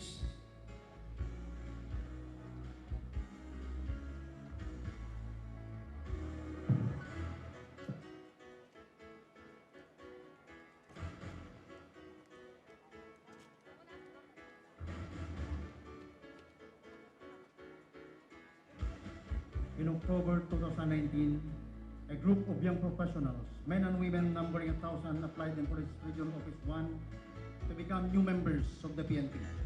Out of the 1,000 applicants, only 400 have passed the stringent selection process of the Recruitment and Selection Board. On July 1, 2020, these 400 who were chosen took the road in San Roque Power Plant Corporation in San Roque, San Manuel, Pangasinan. But only 399 were able to make it as of this day. Today marks their 5 months and 10 days in training as they have gradually transformed from an ordinary civilian into fine police non-commissioned officers. As they have stayed in this center, they were taught of a philosophy authored by knowledge than the officer in charge of RTC 1, Police Lieutenant Colonel Ricky Pinron. The philosophy served as the additional guiding principle while in the police service, the PERA. P stands for professionalism, E stands for exemplar, R stands for responsible, A stands for accountable, K stands for knowledgeable, and O stands for officer. By applying this philosophy, they were able to accumulate an amount of money as their savings while in training. The culture of frugality and prudence, formerly called as culture of savings, is now being observed in our training center, which aims to address the problem in the PNP that some new policemen are involved in illegal activities at the very early stage of their career because of availing salary loans from different lending institutions. The police trainees in RTC 1 nowadays are not just provided knowledge in police works but are also trained to manage their finances. Ang mga police trainees po ay tinuturuan na ngayon upang mag-impok at pahalagahan ang bawat sintimo na kanilang pinagpaguran. Ito ay upang maiwasan ang magang pagkabaon sa utang at kalaunan ay magtutulak sa kanila upang gumawa ng iligal para lang tustusan ang kanilang mga pangailangan. Sana ang inyong mga pera na naipon ay gamitin sa tama para makapagsimula ng mayos at marangal na pamumuhay. Ang inyong mga dakilang pangarap na makatulong upang mayang sa hirap, ang inyong mga mahal sa buhay ay unti-unting matutupad. Basta't ang pera na ibinigay sa inyo ng ating mahal na direktor bilang aral, ay huwag niyong iwawala ito dahil ito din ang magiging totoong pera pagdating ng panahon na kayo ay magretiro sa pagsisilbi sa bayan. To the top 3 police earners, to the top 3 earner police trainees will be given due recognition. To all the awardees, our warmest congratulations. Thank you very much, sir. And again, congratulations to our top 3 earners. To give his inspirational message, May I call on our Deputy Regional Director for Administration, Police Regional Office 1, Police Brigadier General Randolph Y. Balolong, sir.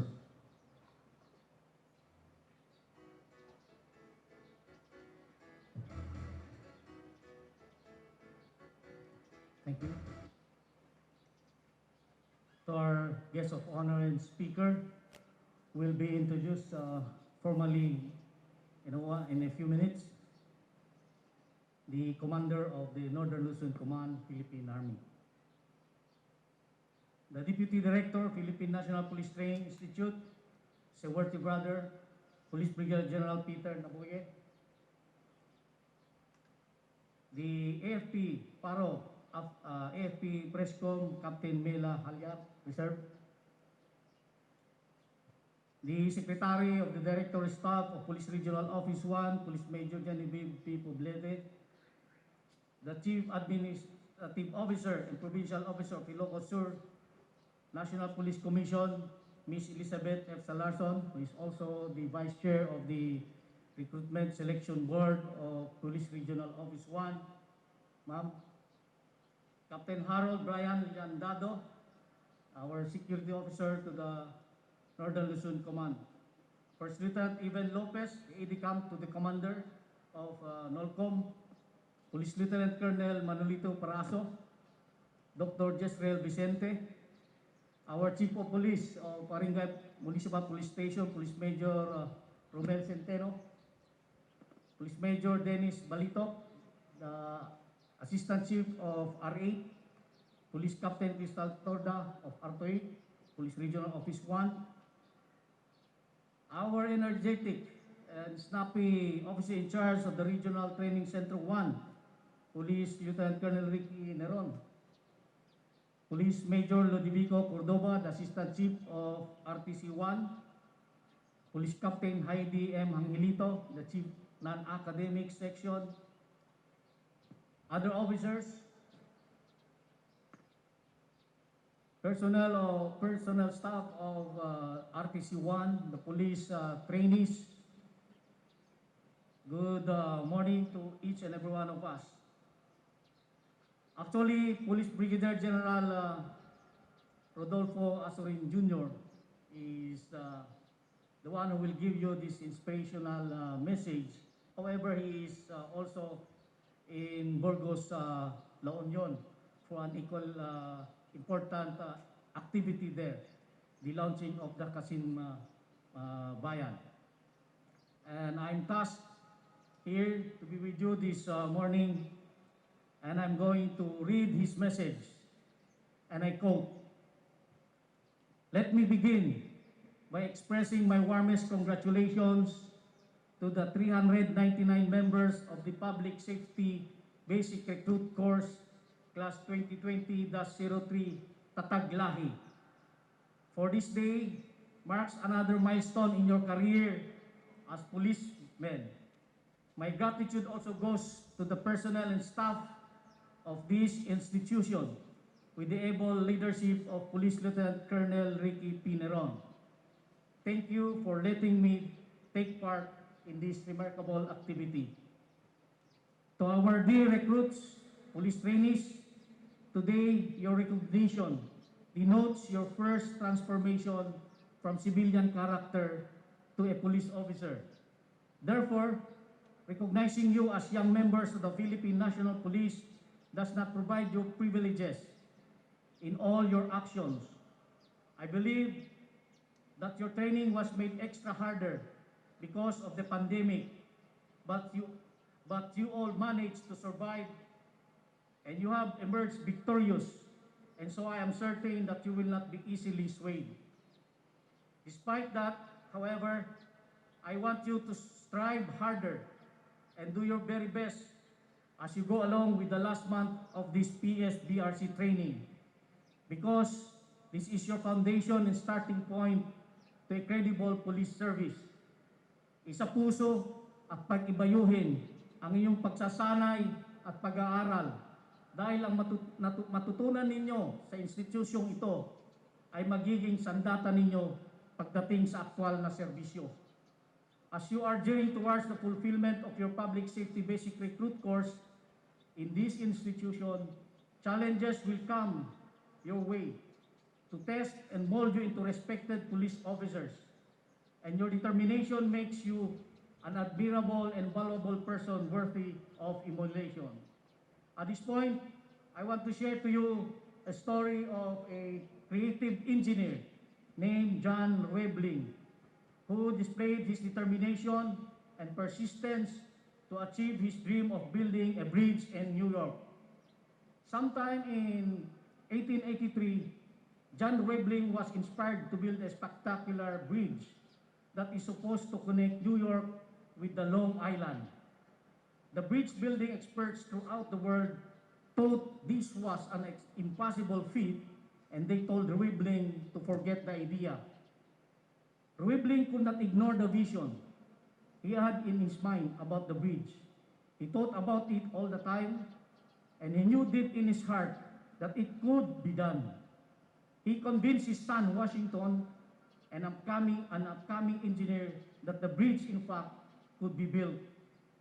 The father and son developed concepts on how it could be accomplished and how the obstacles could be overcome. They hired their crew and began to build their dream bridge. The project started well, but when it was only a few months underway, a tragic accident on the site took the life of John Webling. Washington was injured, which resulted in him not being able to walk or talk or even move. Everyone had a negative comment to make and felt that the project could be scrapped, since the Weblings were the only ones who knew the bridge could be built. Washington was never discouraged and still had a burning desire to complete the bridge, and his mind was still as sharp as ever. He tried to inspire and pass on the enthusiasm to some of his friends, but they were too daunted by the task. As he lay on his bed in his hospital room, it seemed that there was a message for him not to give up. Suddenly, an idea hit him. All he could do was move one finger and decided to make the best use of it. By moving this, he slowly developed a code of communication with his wife. He touched his wife's arm, and that finger indicating to her that he wanted her to call the engineers again. Then he used the same method of tapping her arm to tell the engineers what to do. It seemed foolish, but the project was underway again. Today, the stunning Brooklyn Bridge stands in all its glory as a tribute to the triumph of one man's indomitable spirit and determination not to be defeated by circumstances. Often when we face obstacles in our day-to-day life, our hurdles seem very small in comparison to what many others have to face. The Brooklyn Bridge shows us that dreams that seem impossible can be realized with determination and persistence, no matter what the odds are. My dear young defenders, the story desires to give you strength and inspiration to pursue what you have started in your career. It is a truism that wearing a badge and a police uniform is not an opportunity, but rather a privilege that carries great responsibility and never-ending quest to serve and to protect. Even at the cost of our lives, higit sa lahat, kaagibat nito ang maraming pagsubok, hindi lang sa physical na aspeto, kundi maging sa pag-iisip, emotional, integridad, paninindigan, at maging ang moralidad. As you go on, always carry with you your discipline, sincerity, personal integrity, humility, and most of all, fear to God. I hope that all of you will be role models of this generation and have the hearts of transformed of men and women in uniform.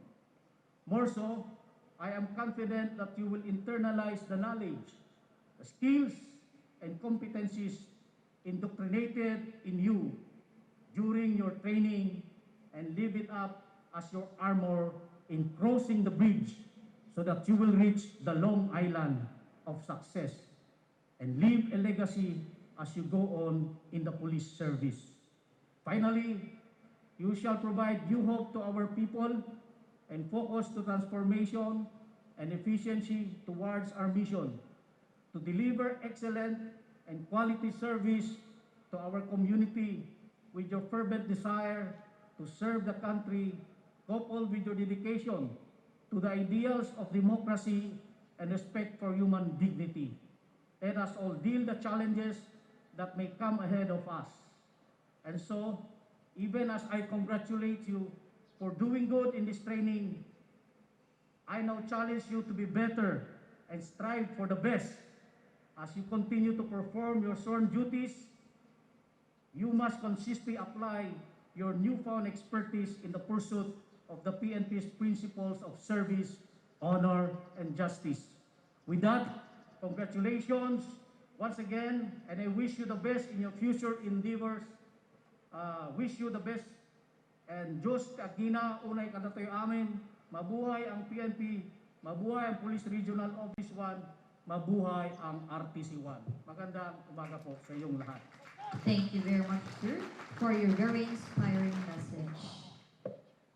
At this juncture, to formally introduce our guest of honor speaker, we will be calling our Deputy Director, PNPTI, Police Brigadier General Peter N. Naboye, sir.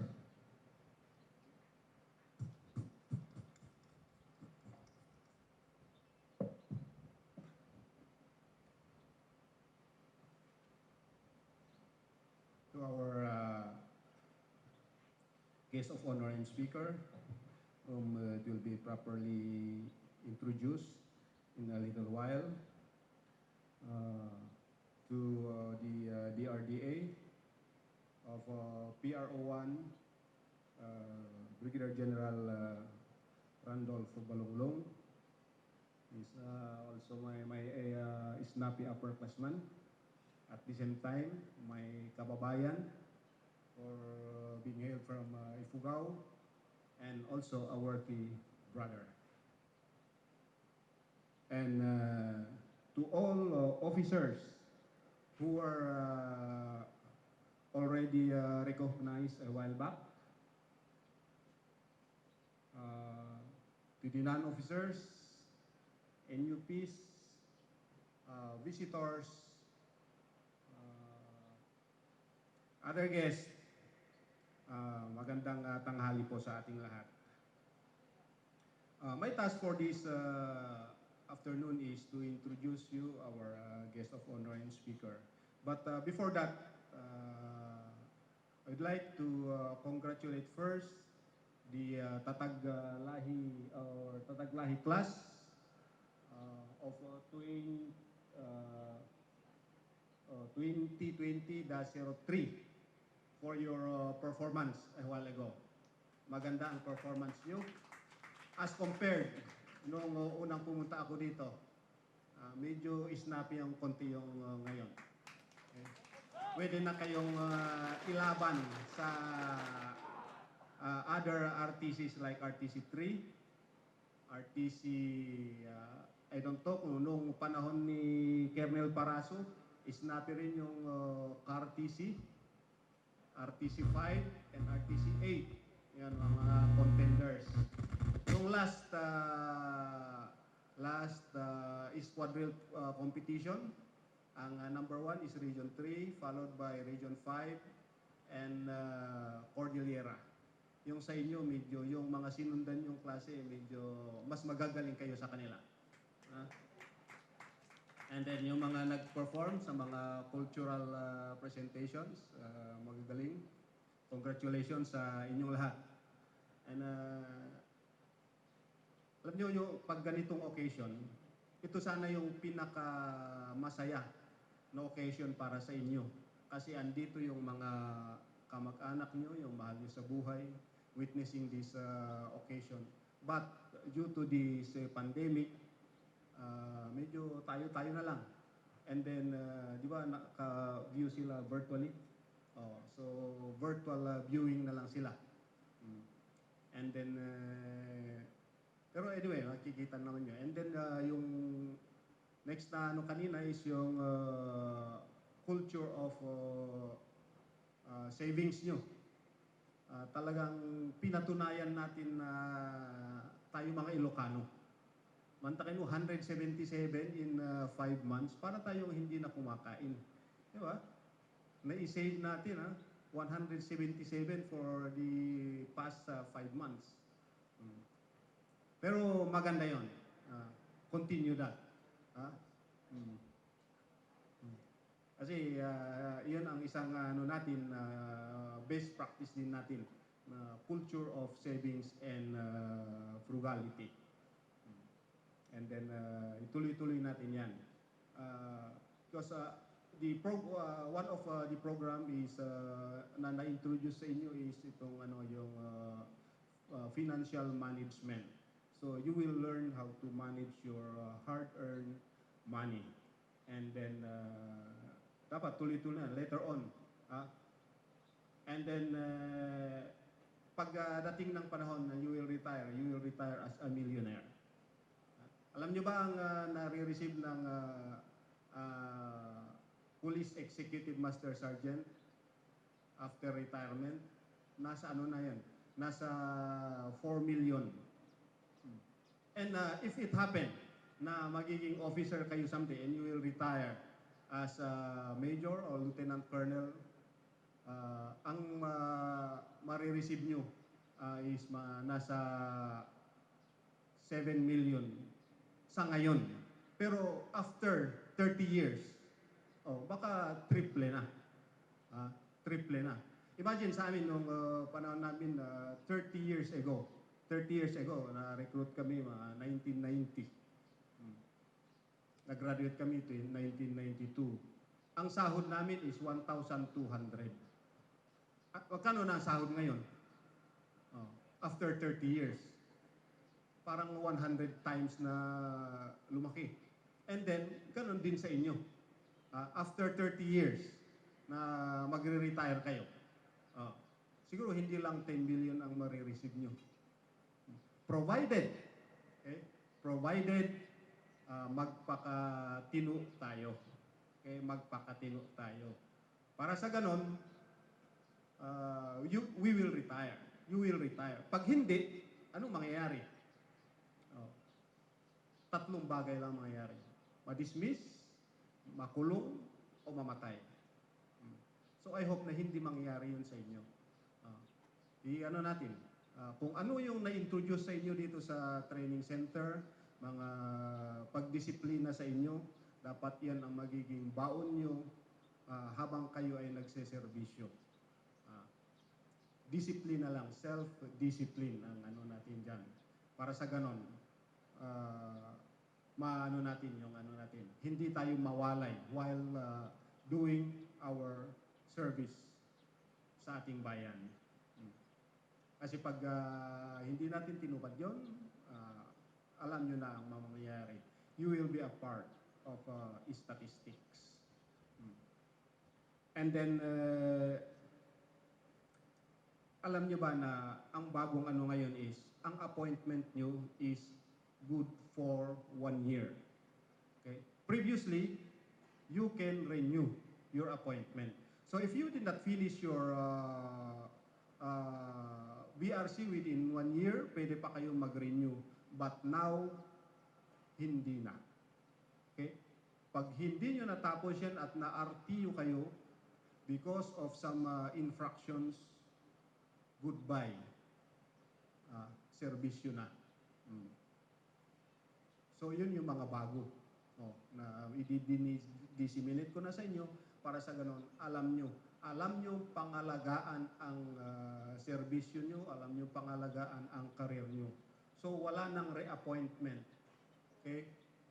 Wala nang reappointment. Lalo na doon sa medyo pasaway na nag-accumulate ng mga maximum demerits.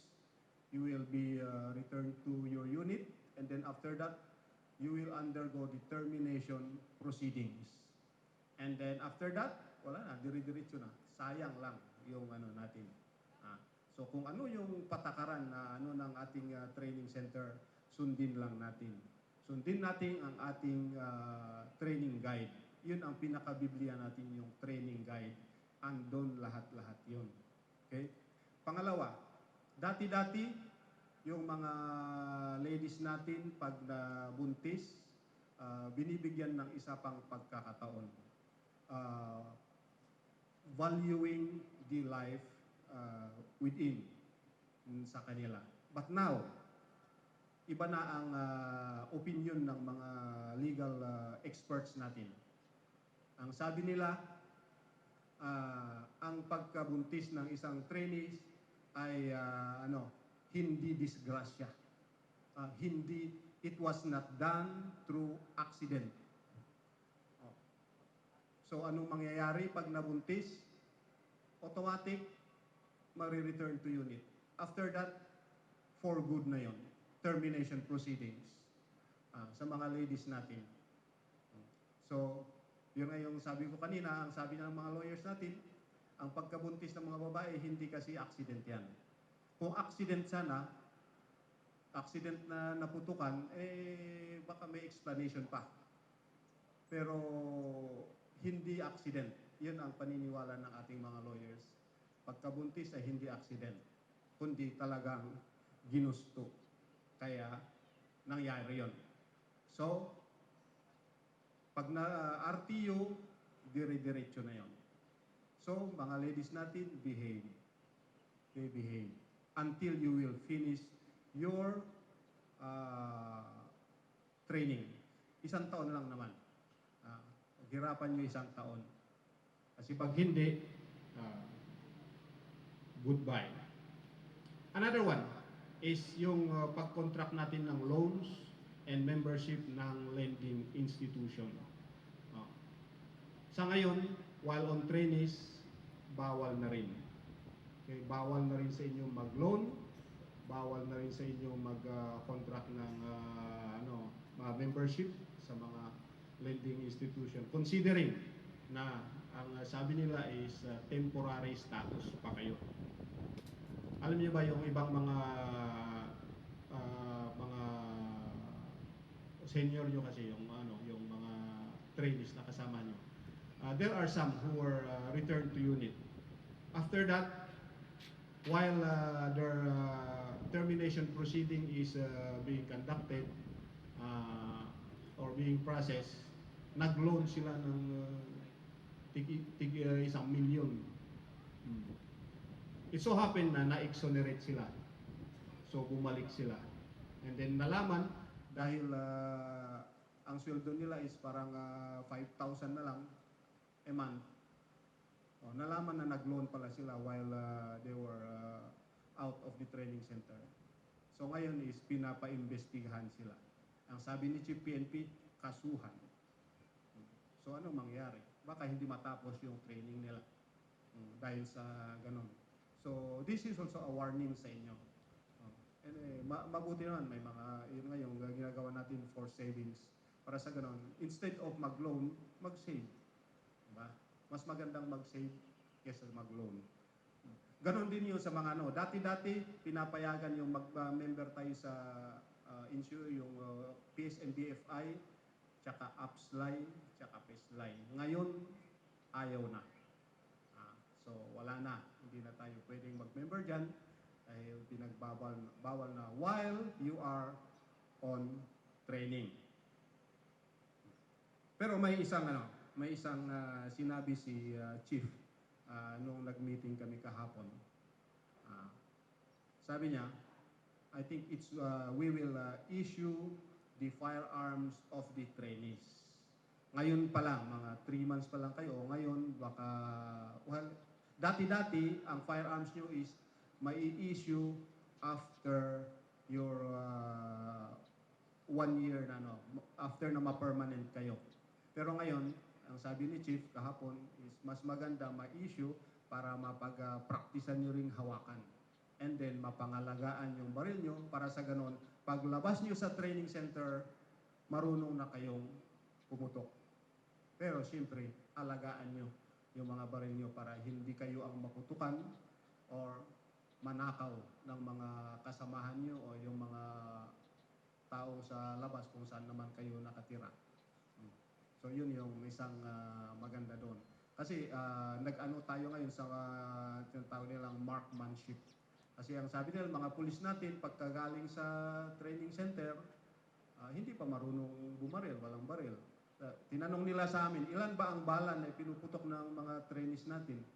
10 lang yata. Ano, Ricky? 10 rounds lang yata ang ano. So parang hindi mo pa parang naamoy lang yung pulbura. So ngayon, is ma-issuehan and then siyempre automatic may kasamang amo. Para sa ganun is makapag-practice kayo ng bumaril. Para paglabas, at least hindi yung lagi napapanood natin sa TV na ang pulis ini-aim yung baril sa paa kasi bawal itama doon sa mga important part ng tao. Nung putok yung baril, naku, sa noo ang tama. Kaya sabi niya, hindi talaga marunong bumaril ang mga pulis. Tutok mo sa paa pero ang tama sa noo. Diba? So ngayon, i-issuehan kayo ng baril para sa ganun mag-practice kayo kung paano bumaril. Kahit temporary status pa kayo. Okay ba tayo? Ayan. Maganda yan. Pero, yung sabi ko kanina, para we will attain yung pagka-milyonaryo, disiplina ang kailangan. Ang gusto ng pamunuan natin, o pamunuan ng MPTI, tsaka yung sa PNP, is sa inyo, mga bagong police, bagong generations na police, mag-umpisa yung self-discipline. So yung number nyo at 399, so at least, we are assured na may 399 tayong matitinong police paglabas dito sa training center. Diba? And then, from your number, ma-influence nyo yung kasamahan nyo sa bahay, mga kamag-anak nyo. So, mag-multiply yan. So, mag-umpisa sa inyo and then your family. Pag may 399 families tayong matitino na pulis, for sure, ang susunod niyan is titino ang Pilipinas. Diba? Yan ang yan yung wish ng namin. And then later on, syempre, from your family, then barangay. Barangay, and then municipality, pataas na yon. Kaya, tingnan nyo yung ginagawa ng ibang mga nagre-retire na kasamahan natin. Pag-retire nila, kandidato na kapitan, barangay captain, panalo. Kasi maganda yung nakikita nilang naipunlan nila sa kanilang barangay. Yung iba naman, na mga medyo mas malaki yung influensya na kandidato ng mayor, panalo. Kasi may nagawa sila, nakapagtanim sila ng maganda. And then later on, governor, pataas na yan. Pero kung hindi maganda ang ginagawa natin, anong mangyari? Kung may ginawa ka, ituturo ka ng kulong ang abutin nyo. Dismiss sa serbisyo. Kulong pa. Kung hindi naman, mamatay. Ma-inkwentro. Or i-inkwentro. So, kung ano ang natutunan yung una dito sa ating training center, pag-igihan natin, and then dalhin natin sa pag-siservisyo natin until we will retire. Okay, so on my second part, on behalf of the men and women of the NPTI and the RTC, it is my great pleasure to introduce to you our guest of honor and speaker. And we are fortunate enough that our invitation for him to grace this occasion as speaker was accepted by one of the main pillars of the AFP. Alam nyo, isa pa, napakaswerte nyo. Ano? Kayo mga napakaswerte na trainees. Mantakin nyo, ang guest speaker nyo, 2 star. Plus may 2 star pa na alalay. So, naka 4 star na kayo. Ito, di ba? So, malabas na 4 star studded itong recognition rights nyo. Di ba? Star studded. And hindi natin alam, who knows, your guest of honor and speaker will soon to be the CSAP. Hindi natin masabi. Pero, base sa kanyang karakas at itsura, talagang he is a CSAP material. So, napakaswerte nyo. Naka-ano na yun.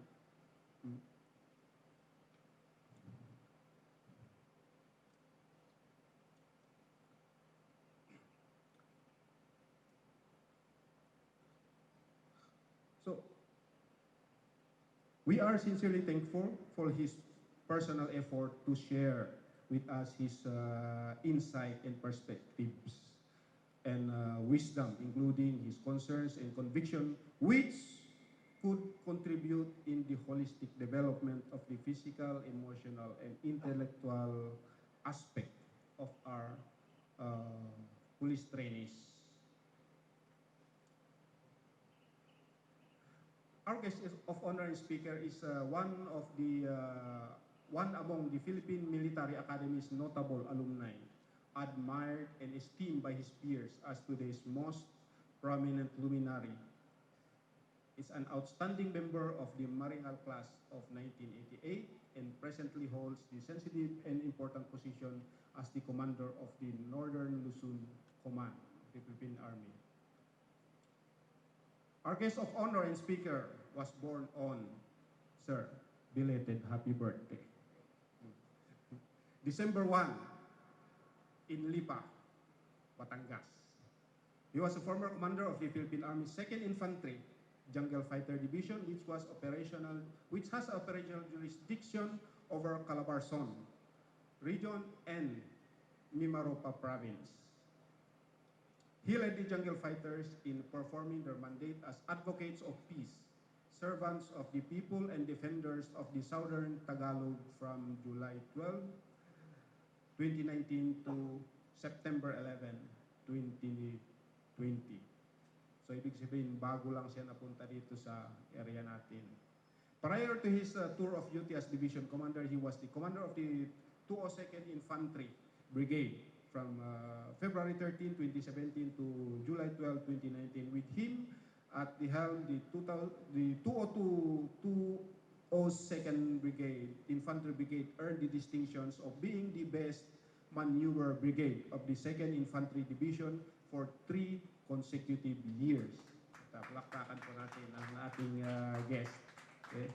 Kaya sinasabi ko sa inyo, pang ano talaga yan, CSAP talaga yan. As well as the best tactical brigade for 2017 and 2018 for the Southern Luzon Command of the AP. He was also the former Assistant Chief of Staff for CMO G7 of the Philippine Army from February 2, 2016 to 13 February 2017. He served as commander of the 80th Infantry Battalion, covering the province of Occidental Mindoro, where he ably led the unit to be adjudged as the best maneuver battalion in southern Tagalog in 2008. He was designated on May 4, 2009 as the Army Chief, Public Affairs, and at the same time, Philippine Army spokesman before going to AFP General Headquarters to be the AFP talking head on 10 March 2010. He held the positions of Chief Public Affairs Office of the Armed Forces of the Philippines and a spokesperson of the military for more than 3 years, serving under 5 AFP Chief of Staff in between 2 presidential administration. So sabi ko nga sa inyo, hinug na talaga. After his stint in GHQ, he commanded the Civil Military Operations Group, Philippine Army, from 01 May 2013 to February 9, 2016. Our guest of honor and speaker is a graduate of the Philippine Military Academy Marinal Class of 1988 and has completed various military trainings and postgraduate studies here and abroad. To name a few, the Command and General Staff course in the AFP Command and General Staff College in Camp Aguinaldo, Quezon City, Senior Executive course on National Security at the National Defense College of the Philippines, Business Economics at the University of Asia and the Pacific, Psychological Operation course in Fort Bragg, North Carolina, Counter-Terrorism at the Naval Postgraduate School in Monterey, California, and the Comprehensive Crisis Management course at Asia Pacific Center for Security Studies in Honolulu, Hawaii. He is also a product of the International Visitors Leadership Program of the U.S. Department of State in Washington, D.C., USA. Our guest of honor has 2 foreign postings with the United Nations as Executive Assistant to the Force Commander in East Timor in 2000 and as a military advisor to the United Nations Chief of Mission in South Sudan, Africa in 2006 and 2007. So, galing din po ako doon. So, pero pag alis nila, tsaka na kami dumating. Pumunta kami doon mga 2008 to 2009 in South Sudan. In terms of literary contributions, he wrote the book Fighting for Peace. When he was brigade commander and co-authored the book Restoring Hope. During one of his stints as UN peacekeeper, he also co-authored 3 AFP PSYOPs manuals and the first and second edition of the AFP Soldiers Handbook on Human Rights and International Humanitarian Law. Apart from his principal assignment, he performed special duties as editor-in-chief of the Army Journal for 1 year, editor-in-chief of the Army Troopers New Magazine for 3 years, editor-in-chief of the Cavalier Magazine for Philippine Military Academy Alumni Year 2018 to 2019, and contributing editor for 5 Philippine Army and 3 AFP commemorative books. As the Army's Assistant Chief of Staff for CMO G7, he was behind the conceptualization and publication of the Bacon, the Philippine Army's first publication of international circulation, which was launched during the ASEAN Army's Rifle Meet that the country hosted in 2016. He is also a recipient of numerous medals and commendations such as 2 Outstanding Achievement Medals, 4 Distinguished Service Stars, Silver Cross Medal, Gawad sa Kunlaran, Bronze Cross Medal, 2 Meritorious Achievement Medals, Distinguished Service Medals, 18 Military Merit Medals, 5 Commendation Medals, and the AFP Chief of Staff Commendation Medal, which was awarded to him during his stint as acting commander of the Southern Luzon Command from December 6, 2019 to January 27, 2020. He attributes the success of the units he held recently to the commitment and dedication of his subordinate commanders, staff officers, and soldiers whose unrelenting pursuit for excellence paved the way for the dismantling of guerrilla Front Honda, the NPA unit operating in Batangas and Cavite provinces. One of the only 5 such feats across the country after the 2018 military campaign that was followed in 2020 when he was the second ID commander by dismantling of the KLG Caesar, which used to operate in the provinces of Laguna, Quezon, Rizal, and Bulacan. The second NPA front under Southern Luzon Regional Party Committee to be dismantled in 2 consecutive years. The declaration of Cavite as the first Philippine province with stable internal peace and security in 2018. And the activation of the Regional Task Force to End Local Communist Armed Conflict of Region 4A, the RTF LCAP, which incidentally was also the first to be activated and operationalized in accordance to President Rodrigo Duterte's Executive Order number 70 to include the Provincial Task Force of Cavite, Laguna, and Quezon. Our guest of honor and speaker is married to the former Miss Monina Rana, and their union is truly blessed with 3 lovely children. Is a program officer of the World and Government Organization of Cities and Local Governments based in Seoul, South Korea.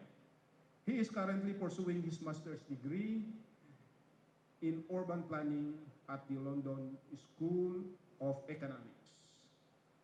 His only daughter, Justine, has just graduated from the Ateneo Law School in Makati City, and Cedric, an Army second lieutenant, who graduated from the Philippine Military Academy of 2018. So may tagapagmana sir sa trono. He is currently assigned at the Philippine Army Light Reaction Regiment.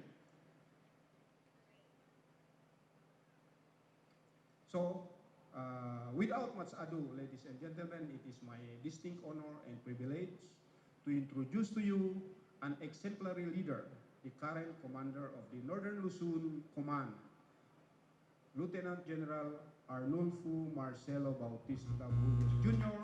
of the Philippine Army.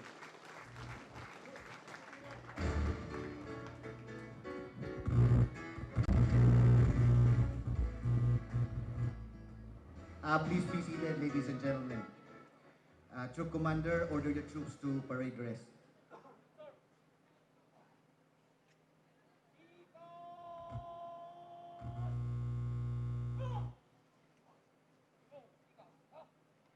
Thank you so much, Police Brigadier General Peter Naboy, for that very kind and generous introduction.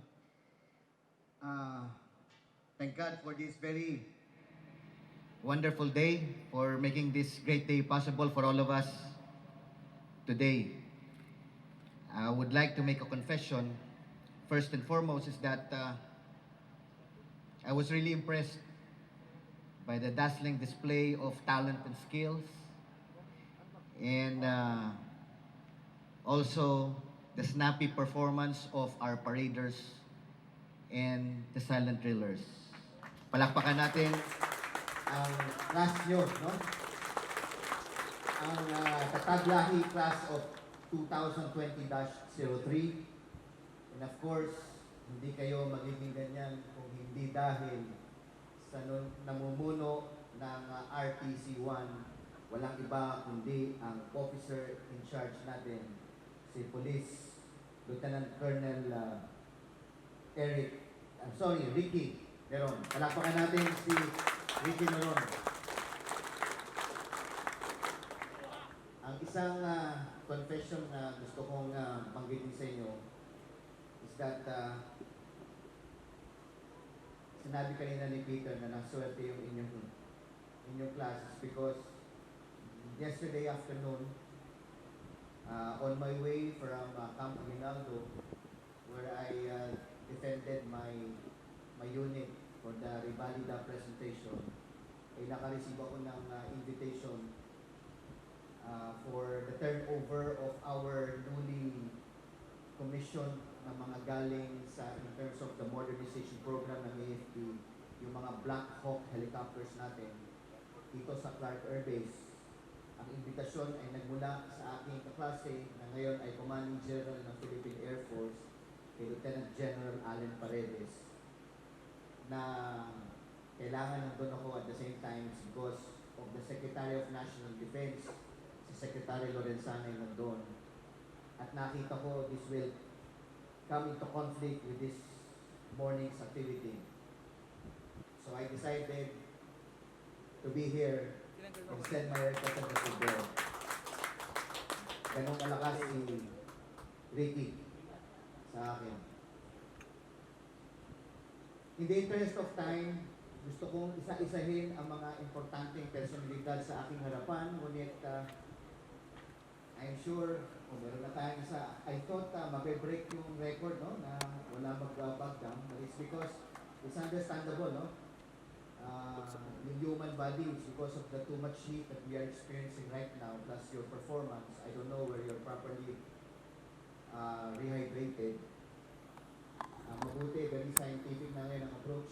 Before, pagka nauuhaw ka, hindi ka pa inumin, sabihin, ano lang yan, papawis ka ulit. Dati gano'n, pero kailangan talaga ng katawan ng rehydration. So, yung mga tumitingin sa ating mga kasamahan, bigyan nyo ng tubig, yung kailangan ng tubig. Sa palagay nyo ay nahihirapan. No? Akala ko walang magbabagdang, no? Lalo kong bibilid, lalo. No? Akala ko bumaba na yung mga kadete sa Baguio dito kanina. Because from what I have seen, really, it's really a very sterling performance. And I was sort of comparing it sa mga napuntahan kong training institution ng Philippine National Police in the Southern Luzon area. So sabi ko, mas magagaling yung trainers dito and at the same time, yung mga trainees natin. So palakpakan natin ang bawat isa. So in the interest of time, ladies and gentlemen, let me just acknowledge the one in front, no? Of course, yung nagbigay sa atin ng inspirational remarks, Police Brigadier General Randolph Balonglong, ang Deputy Director for Administration, Police Regional Office 1. He is ably representing kay June Asurin. Pakiregards lang ako kay June Randolph. Of course, the one who made the introduction. No?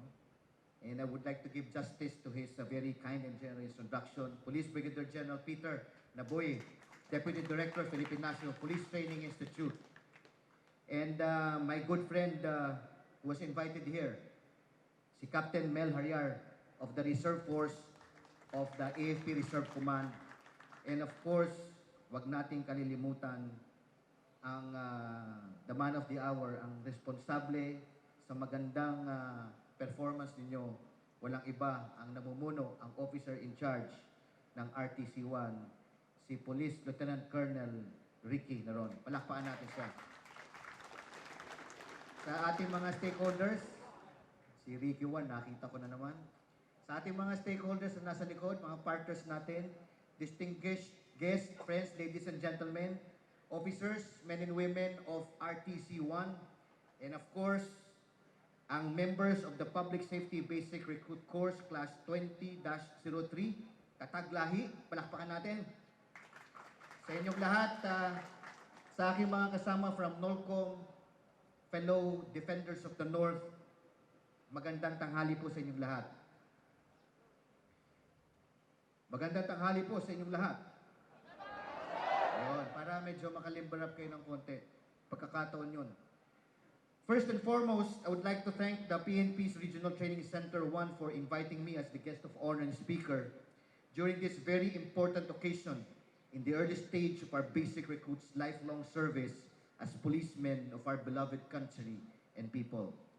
I hope that my presence in this gathering will not merely be seen as a ministerial act of the most senior military commander in this part of the country, but rather, I hope that my being here will serve as a testament to the Northern Luzon Command's thrust of forging ironclad partnership and harmonious relationship with our counterparts from the Philippine National Police. Alam nyo, ladies and gentlemen, when I was a brigade commander and as I was division commander in Southern Luzon, lahat ng police regional office ay pinupuntahan ko. Lalo-lalo na ang mga regional offices. Pinupuntahan ko yan. And at the same time, pati yung mga maliliit lamang na mga police station is because kasama natin yan, being members of the security forces. Ganyan ang pagpapahalaga ko sa ating Philippine National Police. Maraming salamat. Natuto ka na. Tama yan, no? Nakakalimbarap. Such has been my conviction ever since I was a battalion commander in the island of Mindoro, a brigade commander in Calabar Zone, a division commander in Southern Tagalog, and up to now that I have operational jurisdiction over all areas located to the north of Metro Manila. The reason behind this is the realization of the fact that both of our organizations, although wearing different uniforms, are serving the same country under the same flag for the same people to attain the same objective, so that peace, prosperity, and development may finally reign over every inch of Philippine territory, something which every Filipino citizen truly deserves. It is for these reasons that I would like to assure everyone that I'm standing here before you, grateful for this privilege which you have given me, and optimistic about the boundless possibilities that we can do together for the betterment of our fellow Filipinos here in the North, similar to the unprecedented feats which my former units have recorded in close coordination with the Philippine National Police of Regions 4A and 4B. Recognition. Ordinary people usually define it as acknowledgement or the giving of special notice of attention. On the other hand, the members of the AFP and the PNP, it possesses deeper meaning in such a way that word recognition is equated to a milestone which every man and women who form part of the government security forces aspire to achieve or reach. The reason behind this is that in accordance to time-honored traditions of our organizations, the status of being recognized is vested only upon those new recruits who have showcased their ability to adapt to a regimented way of life. Those who have internalized the tenets of patriotism and service to our country, as well as those who have distinguished themselves as men and women from the ordinary boys and girls, thereby making them worthy to enjoy several privileges given only to a selected few. Similar to my experience out inside the portals of the Philippine Military Academy, for these 399 brave and strong trainees who are standing here before us, being recognized means additional privileges and lesser pressure. May I remind you, however, that such kind of treatment, although earned, comes at a very challenging price. Greater expectations from your seniors and trainers, maturity in your individual and collective actions, and above all, responsible actuations at all times. Allow me to expound these three main points which shall be the gist of my message this noon. First, greater expectations. Ladies and gentlemen, you have reached this point in your training and in your career wherein you are believed to have internalized the fundamental traits and values of a police officer, the very same traits and values that make the very people whom we have sworn to serve believe you that you are a cut above the rest, that you are already extraordinary individuals who can do things ordinary people cannot do. In short, because people will already see you as police officers and not the confused trainees that you were.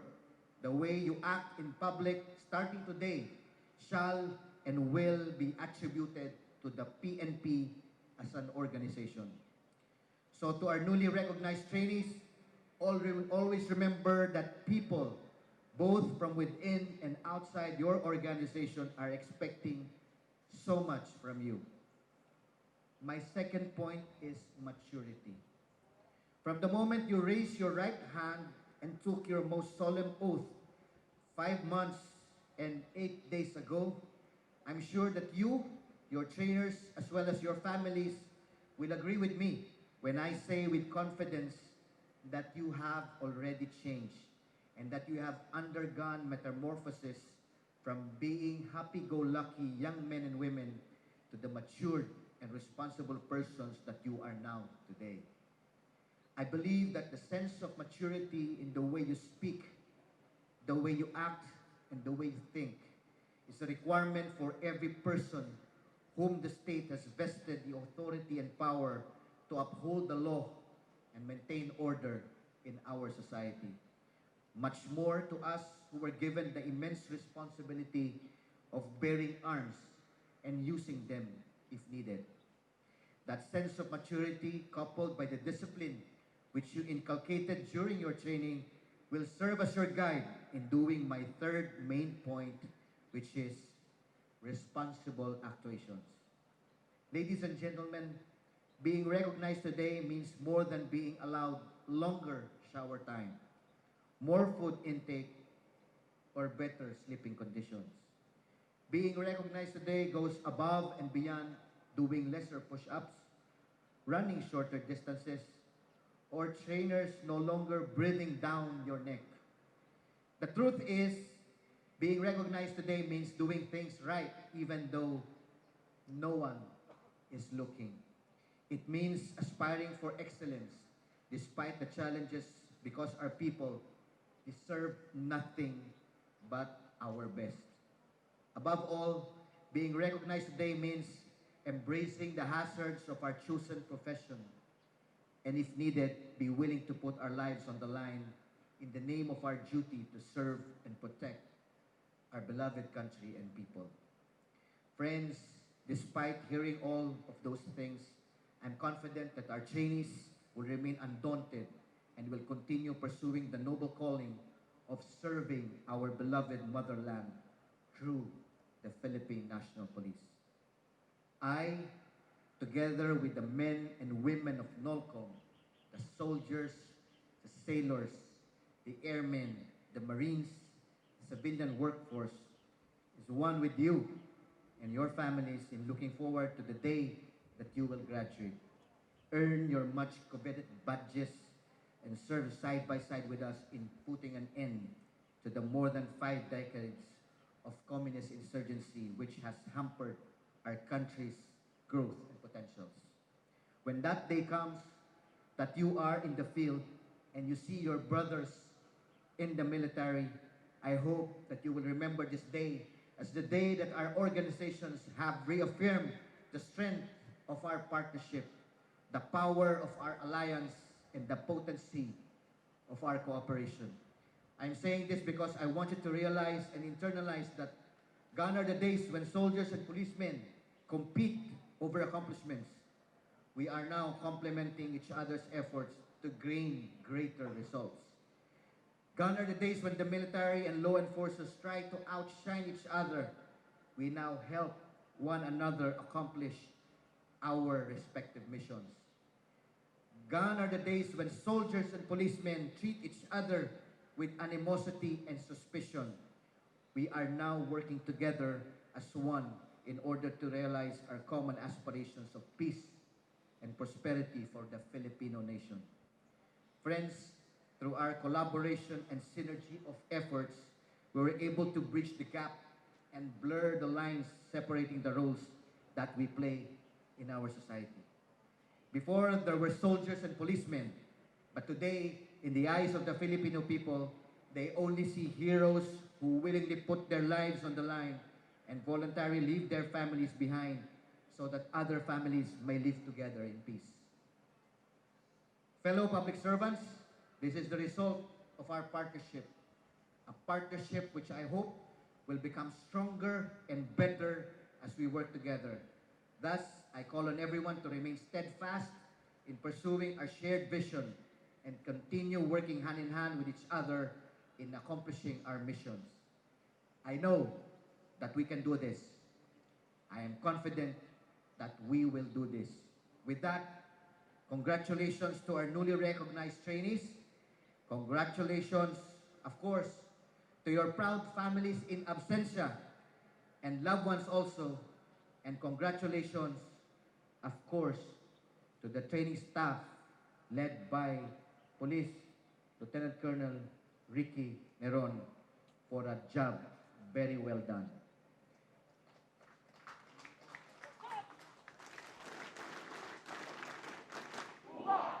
Thank you for listening.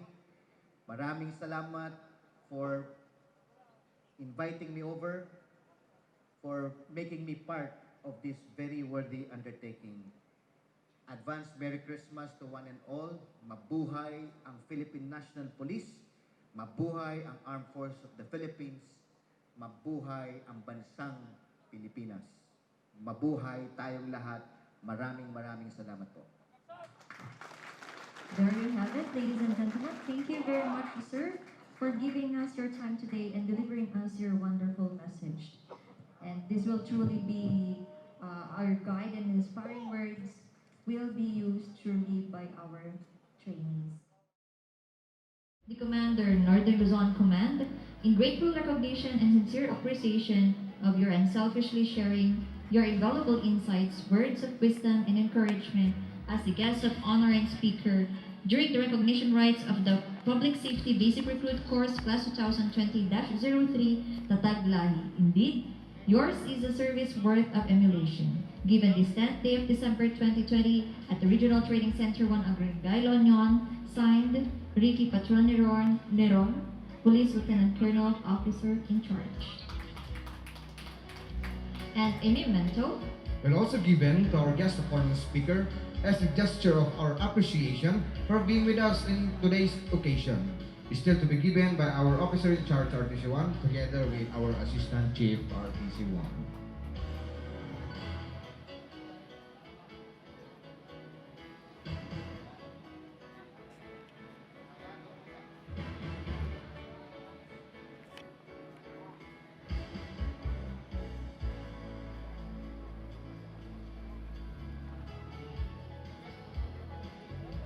Channel sa mga to.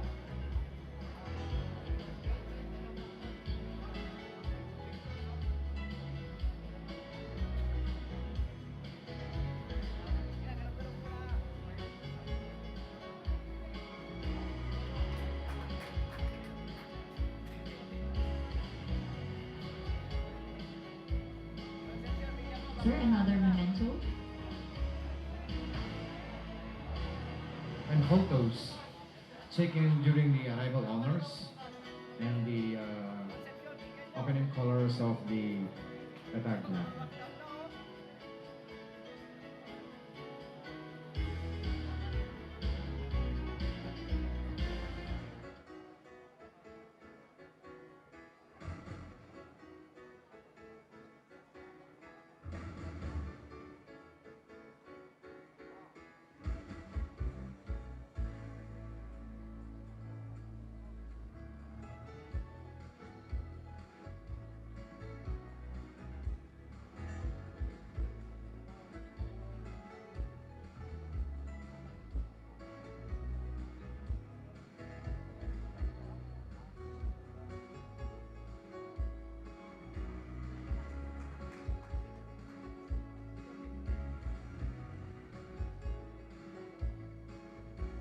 Sir, another memento. And photos taken during the arrival honors and the opening colors of the Tatag flag.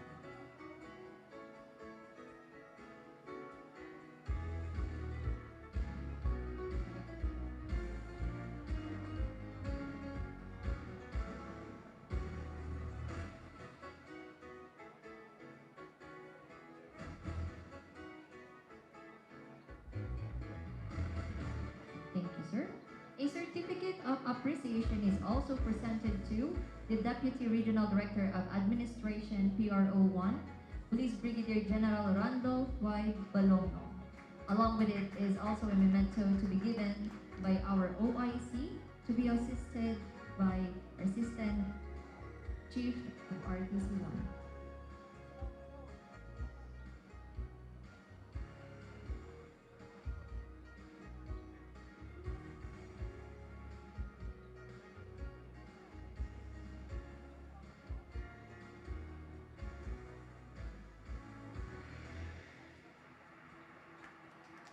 Thank you, sir. Another certificate of appreciation is also presented to the Deputy Director of PNPTI, Police Brigadier General Peter N. Naboye. And along with this is also a memento to be given by our officer in charge, to be assisted by our Assistant Chief of RTC.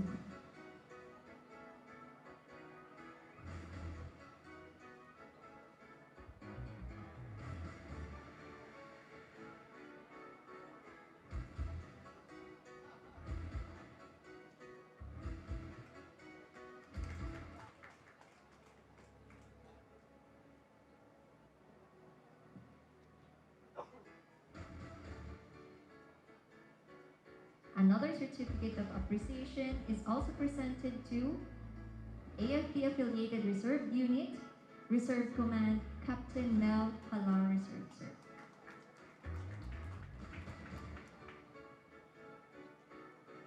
Along with it is also a memento to be given by our ORC, RTC1, to be assisted by our Assistant Chief, RTC1.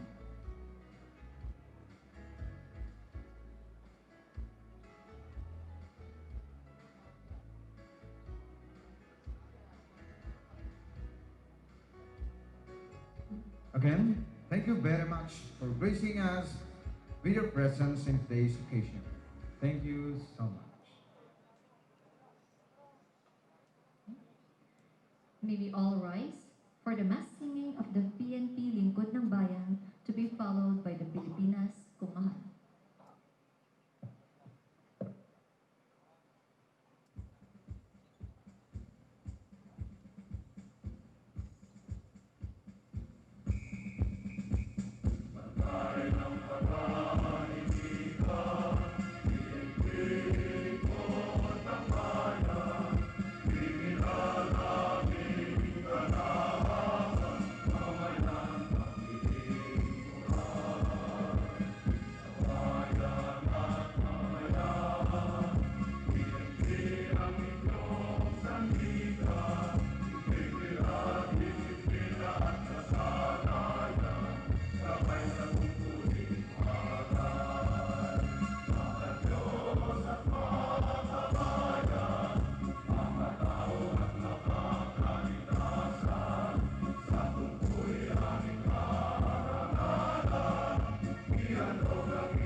Thank you very much. Please take your seats, sir, ma'am. That ends our program. May this celebration bring us passion to serve and truly exemplify excellent police service in our endeavor. We are your MCs, NUP Austria Carl Sanchez And PSSG Giovanni Aklan, living your code. Success isn't just about what you accomplish in your life. It's about what you inspire others to do. Don't work for recognition, But do work worthy of it. Thank you, and mabuhay po tayong lahat.